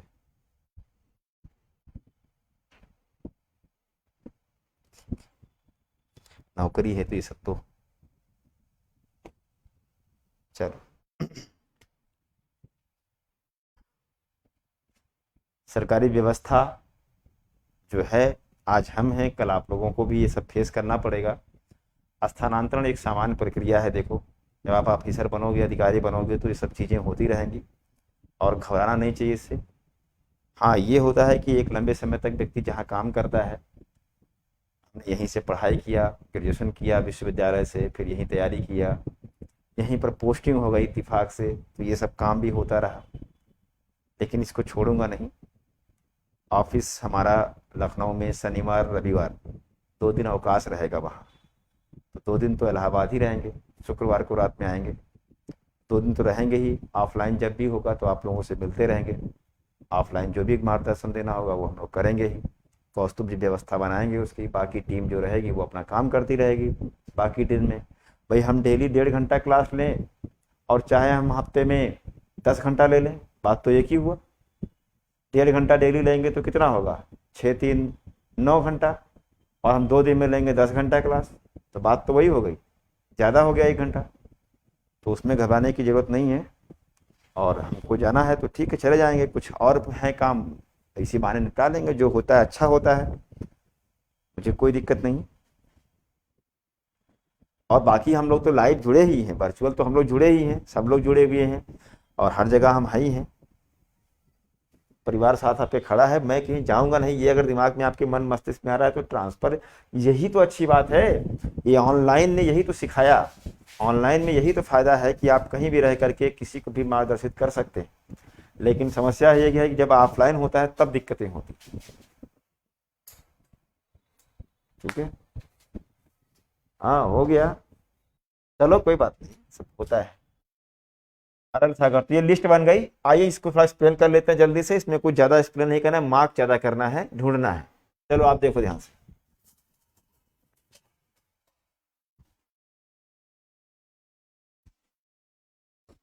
सबसे पहले देखो, आप यहां पर साइबेरियन क्षेत्र में आओ, और साइबेरियन क्षेत्र में आपको एक झील मिलेगी जहां पहले से आप परिचित भी हैं, इसका नाम है बैकाल। क्या नाम है? बैकाल। पहली झील देखो, आप रसिया में जाओ और आपको मिलेगा बैकाल झील।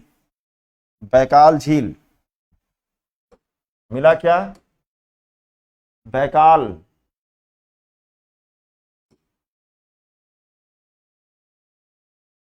Baikal lake. तो बैकाल लेक का संबंध किससे है? रसिया से है, रसिया से है। और ध्यान ये देना है कि ये विश्व की सबसे गहरी झील है, सबसे गहरी झील है, विश्व की सबसे गहरी झील है। जब आप लोग बुला लीजिए, ऑफलाइन मीटिंग हो जाएगी, कौस्तुभ से बोलिए, हमें क्या बोलना। मैं चाहता था जाने से पहले एक बार मिल लेता, रविवार को। ठीक है, अभी बताते हैं, पढ़ा रहे। तो विश्व की सबसे गहरी झील कौन सी है? बैकाल झील। इसको आपको देखना है, बैकाल झील को मार्क कर लो। और इसके बाद आप चले जाओ जापान में, आप जापान में चले जाओ, और जापान में एक नदी मिलेगी आपको जिसका नाम है बीवा झील। बीवा झील को देखो, एक स्थान हमने बता दिया है पहले ही। बैकाल के किनारे आपको इरकुटस्क मिलेगा। इरकुटस्क आप जानते ही हो, ट्रांस साइबेरियन रेल का एक स्टेशन है। चलो इसको हम फिर से ही बताएंगे, जब साइबेरियन रेल पढ़ाएंगे तो एक बार और बताएंगे। देखो बीवा झील कहाँ पर है, आप खोज नहीं पाओगे जल्दी से, मिलेगी तब आपको जब आप जापान का एक्स्ट्रा मैप देखोगे। जापान की अलग मैप में देखो तो यहाँ होन्शु द्वीप पर अवस्थित मिलेगी आपको, जिसका नाम है बीवा झील। तो मिल जाए तो ठीक है, नहीं मिले तो भी कोई दिक्कत नहीं है। होन्शु द्वीप पर आपको बनाना है, होन्शु द्वीप पर। तो बीवा झील है, सब ऐसे नोट डाउन करना, सब फैक्चुअल है ये। बीवा लेक, बीवा लेक। और बीवा लेक के बारे में बताइए, ये किससे संबंधित है? तो आप कहेंगे होन्शु आइलैंड, होन्शु आइलैंड संबंधित है। होन्शु आइलैंड किसका है? तो ये जापान का है। बीवा लेक का संबंध किससे है? जापान से है। और यही बीवा लेक आप कहोगे कि जापान की सबसे बड़ी झील है। जापान की सबसे बड़ी झील है। जापान की सबसे बड़ी झील है बीवा, जो होन्शु द्वीप पर अवस्थित है। नोट डाउन करो जल्दी से, इसको नोट कर लो आप लोग इसको।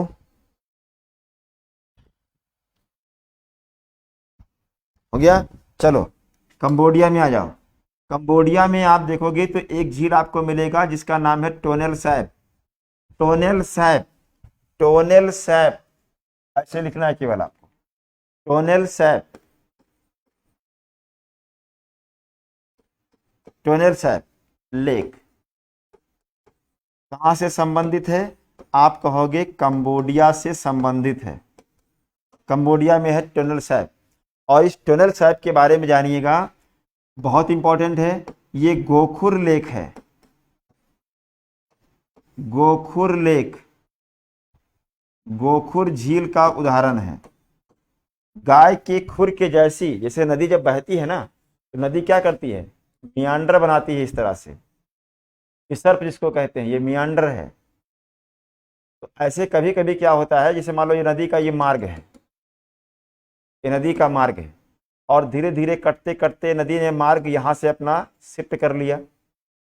मान लो यहाँ से नदी आकर के जुड़ गई, यहाँ से जुड़ गई, तो अब ये हिस्सा तो अलग हो गया ना, ये हिस्सा तो अलग हो गया। ये देखो अलग हो गया।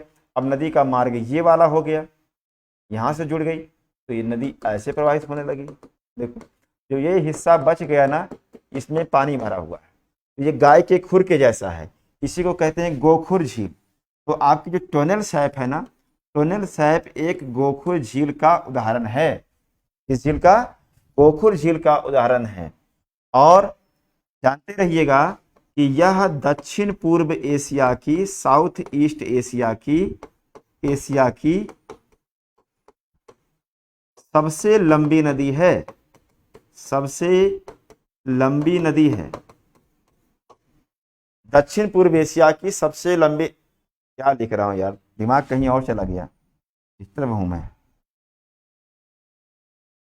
क्या लिख रहा हूं, झील को नदी लिख रहा हूं। एशिया की सबसे बड़ी झील है, एशिया की, दक्षिण पूर्व एशिया की सबसे बड़ी झील है टोनेल सैप, जो एक गोखुर झील का उदाहरण है। और किस देश में है? आप कहेंगे कंबोडिया में है। क्लियर हुआ या नहीं हुआ? देख के बताओ जल्दी। हाँ, गोखुर झील।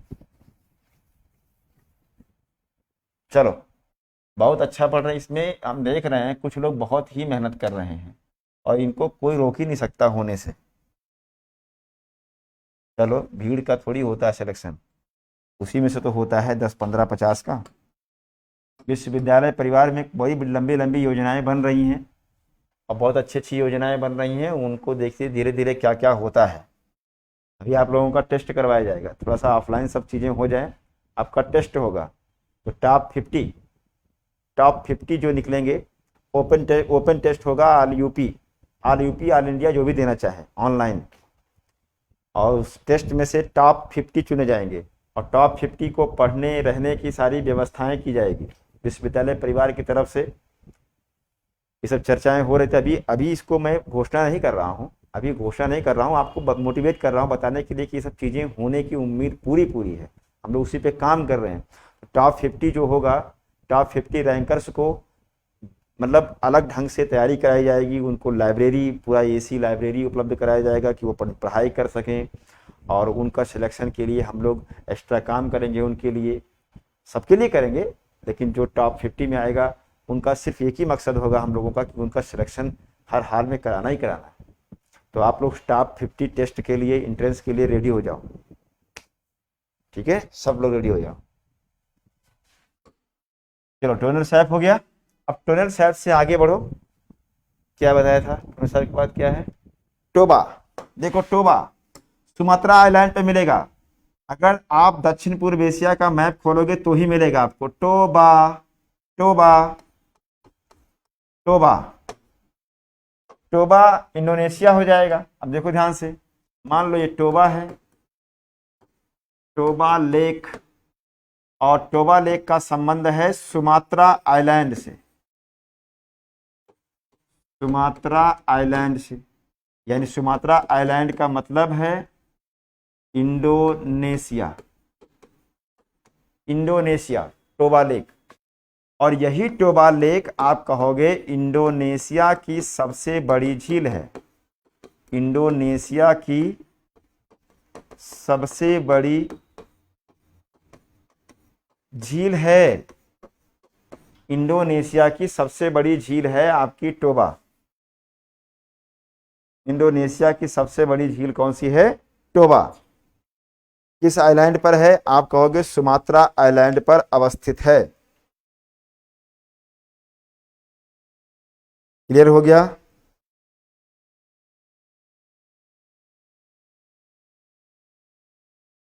देखो ध्यान से, अब इसमें आपको एक देखना है उर्मिया। उर्मिया लेक में बहुत लोग कंफ्यूज होंगे, कुछ लोगों के मैप में टर्की में दिखा देगा, कुछ लोगों के मैप में ईरान होगा, तो ईरान ही सही मानिए। ईरान में झील मिलेगी उर्मिया। मार्क करो जल्दी से आप, उर्मिया को मार्क करो।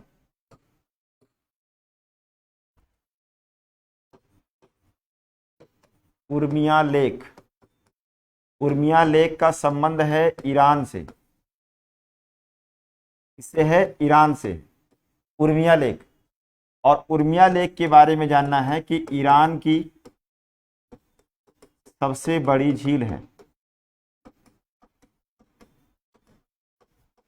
ईरान की सबसे बड़ी झील है उर्मिया। कुछ लोगों के मैप में टर्की दिखा रहा होगा, लेकिन टर्की नहीं है, जानते रहिएगा। मिल गया? चलो ठीक है, अब टर्की में आ जाओ। टर्की में दो झीलें मिलेंगी, एक है वान गोलू, एक है तुज गोलू। वान गोलू तुज गोलू, वान गोलू तुज गोलू, ढूंढो जल्दी से आप। वान गोलू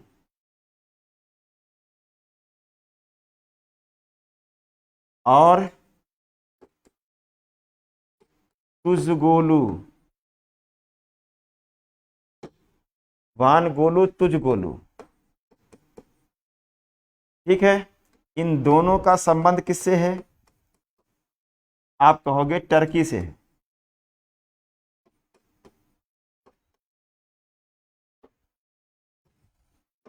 वान गोलू और तुज गोलू का संबंध टर्की से है। ठीक है, जिसमें से जो आप लोग पढ़ते रहे हैं अब तक कि वान गोलू या लेक वान विश्व की सबसे खारी झील है, अब ये नहीं रहा। विश्व की सबसे खारी झील हो गई है इस समय। कहां पर है बताओ जल्दी से आप लोग? अफ्रीका में है वो। अफ्रीका में बताओ कहां पर है? हाँ लिख लो उसमें ईरान की सबसे बड़ी झील है, ये तो लिख ही दिए। चल ठीक है, तो वान गोलू तुज गोलू, हमने कहा विश्व की सबसे खारी झील वर्तमान में कौन है? असल। वेरी गुड, बहुत बढ़िया, असल हो गई है। तो वान गोलू क्या हो जाएगी? आप कहोगे ये विश्व की दूसरी सबसे खारी झील है, विश्व की दूसरी सबसे खारी या लवणीय या सलाइन अंग्रेजी में लवणीय झील है। और तुजगोलू भी एक लेक है टर्की में। ये दो झीलों को जानते रहिएगा। इसके बाद आप देखो यहीं पर आपको मिल जाएगा सीरिया, और सीरिया में एक झील है जिसका नाम है असद। क्या नाम है? असद। सीरिया में आपको मिलेगा असद लेक।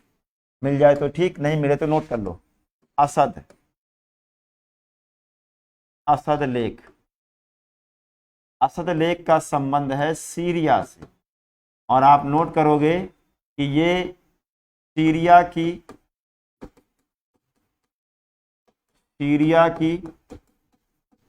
सबसे बड़ी झील है। सीरिया की सबसे बड़ी झील है असद। नोट कर लिया? सीरिया की सबसे बड़ी झील है असद।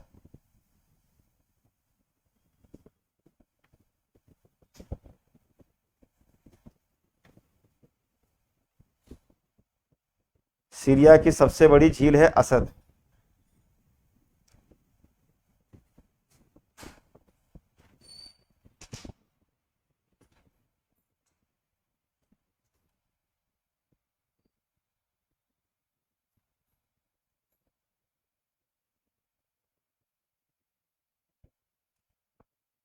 हो गया।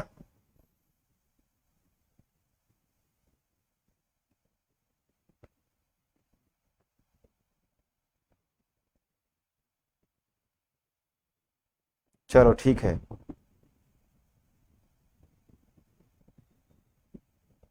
अगला देखो, डेड सी पे पहुंच जाओ जल्दी से। डेड सी पर, डेड सी पे पहुंचो आप।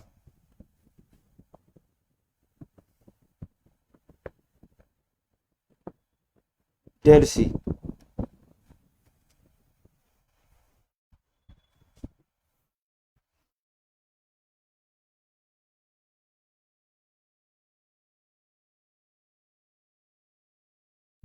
आज परेशान किए हमको आप। चल, क्या रहता है। आज थोड़ा टेक्निकल दिक्कतें हो रही हैं, होता है, कोई दिक्कत नहीं है इसमें। इजराइल और जॉर्डन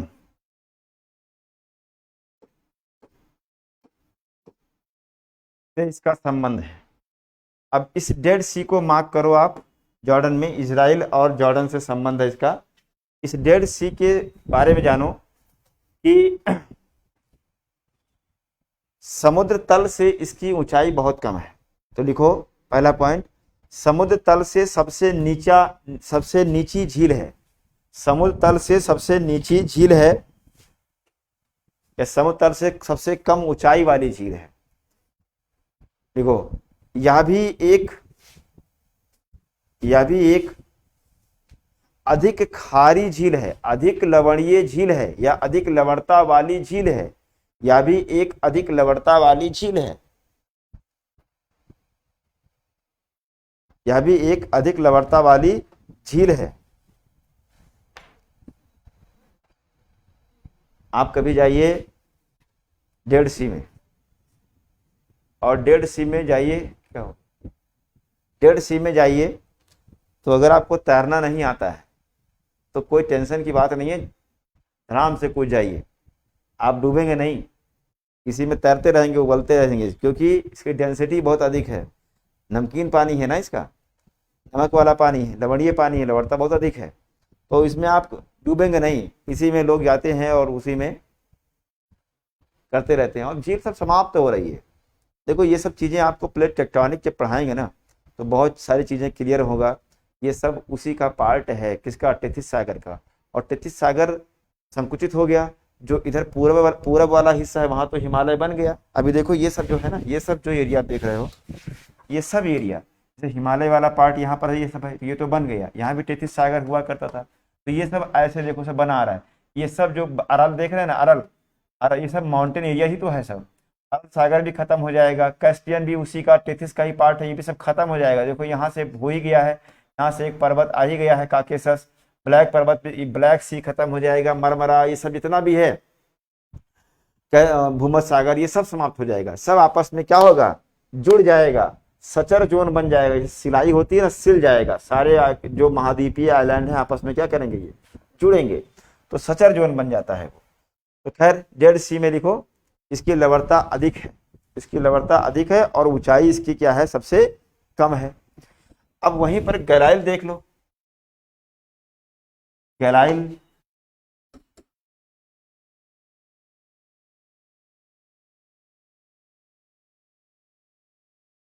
गैलाइल सी, गैलाइल सी का संबंध भी इजराइल से है, इजराइल से है गैलाइल का।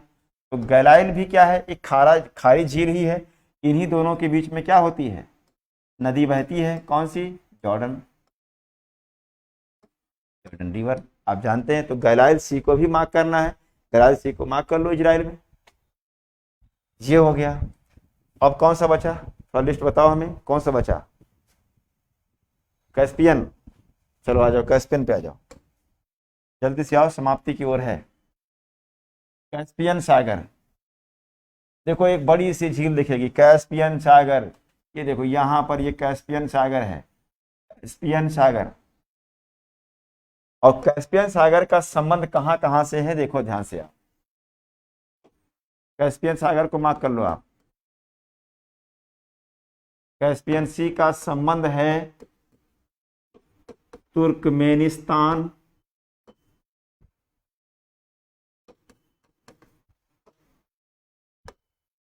अजरबैजान,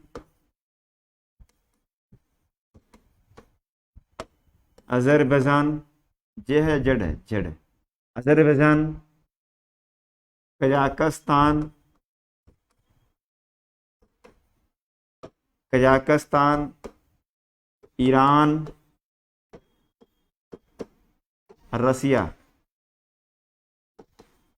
रसिया, इतने देशों के साथ इसका संबंध है। तुर्कमेनिस्तान, अजरबैजान, कजाकिस्तान, ईरान और रसिया, इतने देशों से संबंध है। देखो ध्यान से, अगर देखना हो देखो दिखाता हूं मैं। देखो इधर इतना हिस्सा कजाकिस्तान से लगा हुआ है, फिर देखो ये तुर्कमेनिस्तान से लग गया, फिर ये ईरान से लगा हुआ है, फिर इतना अजरबैजान से है यहाँ पर, और फिर ये इतना हिस्सा रसिया से।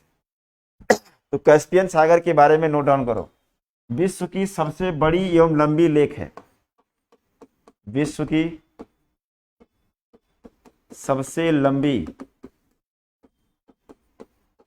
एवं बृहद झील का उदाहरण है, सबसे बृहद झील का उदाहरण है विश्व की। ये भी एक खारी झील है, यह भी एक क्या है, खारी झील है।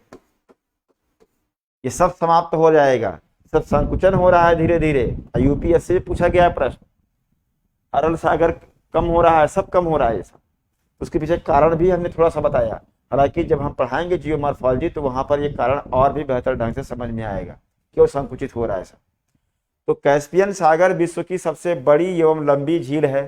तो विश्व की दूसरी सबसे लंबी कौन सी है, और विश्व की दूसरी सबसे बड़ी झील कौन सी है, बताओ लिख करके जाने हम। विश्व की दूसरी सबसे लंबी और विश्व की दूसरी सबसे बड़ी झील कौन सी है, जल्दी से लिख के बताओ हमें तो हम जाने।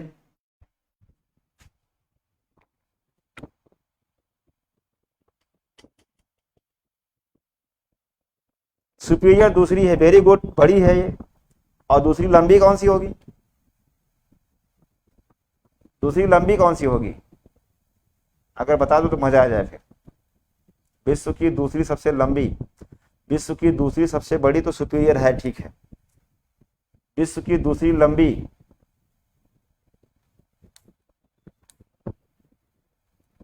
कोई नहीं बता पा रहा है, बहुत ढंग से समझाए थे इसको। एक हिंट दे रहा हूं, अफ्रीका में है। नो, बेकार नहीं, अफ्रीका में है। विश्व की दूसरी सबसे बड़ी सुपीरियर है, ठीक है। विश्व की दूसरी सबसे लंबी कौन सी है, विक्टोरिया नहीं, गलत।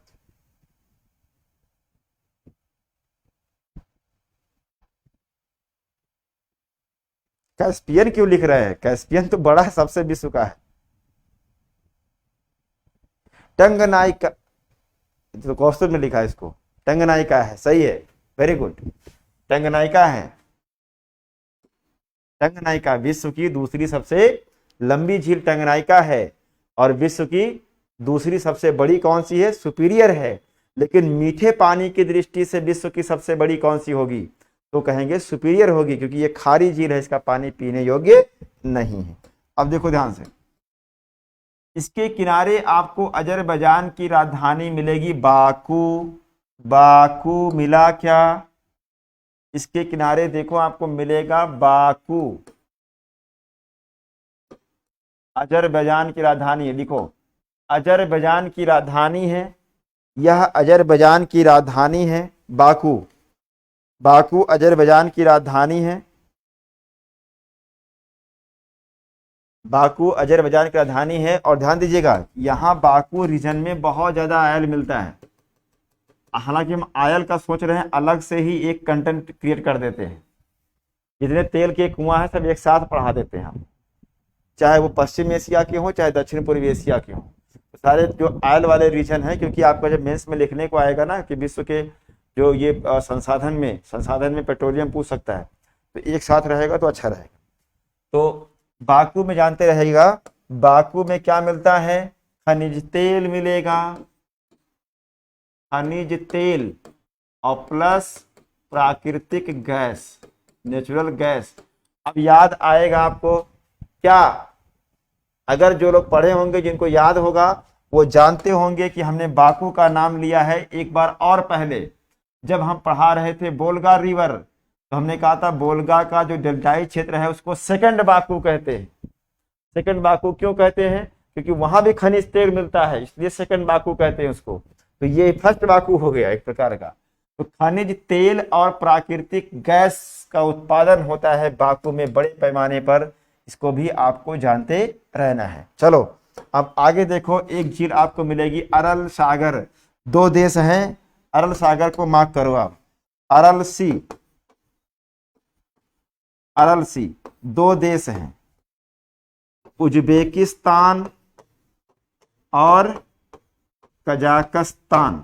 उज्बेकिस्तान और कजाकिस्तान दो देशों में इसका संबंध है अरल सागर का। और अरल सागर के बारे में क्या जानना है? अच्छा, एक चीज यहाँ पर और जानो, जब विश्व की सबसे बड़ी झील है तो ये लिखने की जरूरत नहीं है कि एशिया की सबसे बड़ी झील होगी, ये कॉमन सेंस होना चाहिए। एशिया की भी सबसे बड़ी यही है, तो अरल में लिखो कि ये एशिया की दूसरी सबसे बड़ी झील है।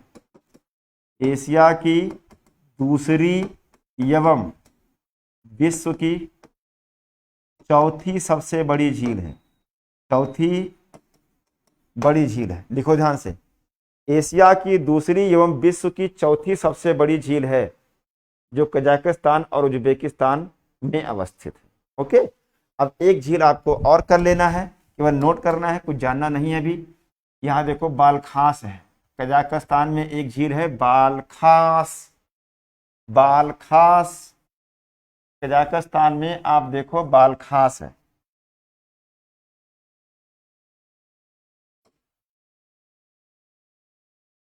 बालखास लेक कहां पर है? आप कहोगे कजाकिस्तान में। बस इतना केवल लिख लेना है, बस कजाकिस्तान में बालखास है, इसको जानते रहिएगा। इसी प्रकार से एक झील मिलेगी लोपनूर, चाइना में। चाइना में देखो एक लोपनूर है, क्या? लोपनूर लेक, ये कहाँ की है? तो चाइना की है। और लिखो इसमें, ये चाइना की सबसे बड़ी झील है। चाइना की सबसे बड़ी झील है, चाइना की सबसे बड़ी झील है लोपनूर। लोपनूर का जिक्र फिर होगा चाइना में, आगे जब कुछ और टॉपिक आएगा तो बताएंगे।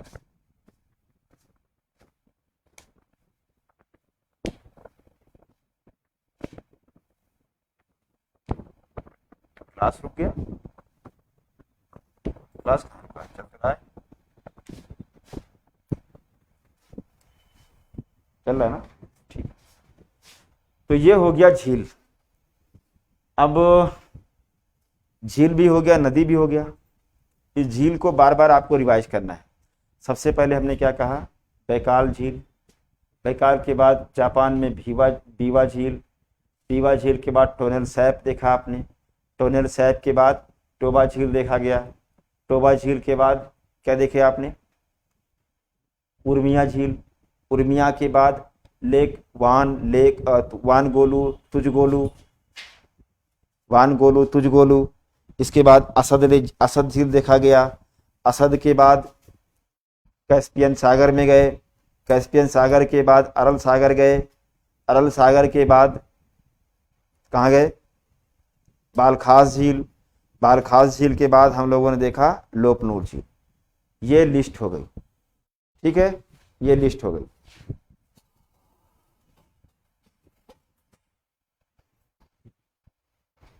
तो झील हो गया, यहीं पर रोकेंगे। कल थोड़ा सा टेक्निकल भी कुछ बड़ा इशू आ रहा है और कौस्तुभ जी बैठे हैं, थोड़ा इनसे मिलकर बतिया लें, है ना? तो कल हम लोग पढ़ेंगे इससे आगे, और कल हम संभवतः एशिया के सारे माउंटेन को कवर करेंगे। थोड़ा स्पीड से कल पढ़ाएंगे। और मैं चाहता हूँ कि जितना पॉलिटिकल वाला पार्ट है वर्टिकल का पार्ट का मतलब ये है, जैसे ऑयल फील्ड कौन से इंपॉर्टेंट हैं, कौन कौन से सिटी इंपॉर्टेंट हैं, इंडोनेशिया में हो, चाहे वो फिलीपींस में हो, जापान में हो, ऐसे अलग अलग डिवाइड करके सबको थोड़ा तेज़ी से कुछ लिखाएंगे भी और पढ़ाएंगे भी। माइंड में अगर रह गया कोई पार्ट तभी घबराने की ज़रूरत नहीं है। नेक्स्ट वीक आपका मैपिंग सेक्शन पूरा कवर हो जाएगा। तो एक तरफ से मैपिंग सेक्शन का टेस्ट स्टार्ट हो जाएगा, लगातार आप टेस्ट देते रहेंगे और उसको रिवाइज करते रहेंगे। और मेरा मानना है कि आप लोग तैयारी कर ही लो साउथ अमेरिका की। बोला था मैंने पिछले हफ्ते में ही, नॉर्थ अमेरिका हो चुका है, साउथ अमेरिका टेस्ट की तैयारी के लिए आप लोग लग जाओ। आजकल में दे देते हैं टेस्ट आपको, आप टेस्ट कर लो और इसके बाद फिर आप जियोमॉर्फोलॉजी पढ़ोगे आराम से और मैपिंग सेक्शन रिवाइज करना। तब आप जियोमॉर्फोलॉजी पढ़ोगे तो इतना आसान हो जाएगा, जब मैं बोलूँगा कि देखो ये प्लेट यहाँ से लेके यहाँ तक है, तो वो स्थान जब आप पहले से जानते रहोगे तब आपको बड़ा मज़ा आएगा पढ़ने। तो इसी पे क्लास रोकेंगे और सब लोग मेहनत करो अच्छे से। किस प्लेटफॉर्म में होगा? टेलीग्राम पर ही डाला जाएगा। टेलीग्राम में इलाहाबाद विश्वविद्यालय के टेलीग्राम ग्रुप में सब लोग जुड़ जाइए।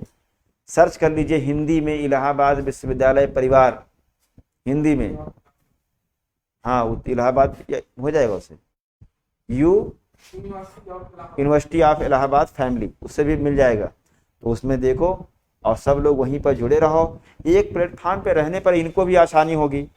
20 प्लेटफॉर्म पे रहोगे बेचारे, बताओ 15-15, 20-20 ग्रुप बने हुए हैं इलाहाबाद विश्वविद्यालय व्हाट्सएप पे, सब में इनको लिंक भेजना पड़ता है, कितनी तकलीफ होती है। एक जगह पर सब लोग रहोगे ना तो कितना आनंद रहेगा, उठा करके एक जगह लिंक चली गई, कोई नोट्स चला गया, तो टेलीग्राम में ही सब लोग आ जाओ। जो लोग मेरी वीडियो देख रहे हैं सब लोग टेलीग्राम में आकर के इलाहाबाद विश्वविद्यालय परिवार में जुड़ो टेलीग्राम में। और कोई दिक्कत हो तो कौस्तुभ जी का नंबर शो ही करता है पेज पे, वहां से आप तो मैसेज करो टेलीग्राम पे। एक मंच पे रहने पे हम लोगों को भी आसानी होगी और टेस्ट होगा। और जो टेलीग्राम में नहीं आएगा उसको व्हाट्सएप में नहीं दिखाई दिया जाएगा टेस्ट वेस्ट। टेलीग्राम में सब लोग आओ एक जगह पर, उससे आसानी होती है हम लोगों को ना। तो टेस्ट इसको दे रहा है वो टेलीग्राम में आएगा। और ऐप डाउनलोड कर लो, कुटुंब ऐप है अपना, सब जुड़े रहो। कि एक दो जगह पर रहेगा तो अच्छा रहेगा, 20 जगह पर जुड़ोगे तो उसमें मज़ा नहीं आता। मिलते हैं कल एग्जैक्टली 6 बजे और एशिया करेंगे आगे। लोगों को बताते रहिए, जोड़ते रहिए सबको, परिवार को बड़ा करते रहिए। Bye bye, good night, take care.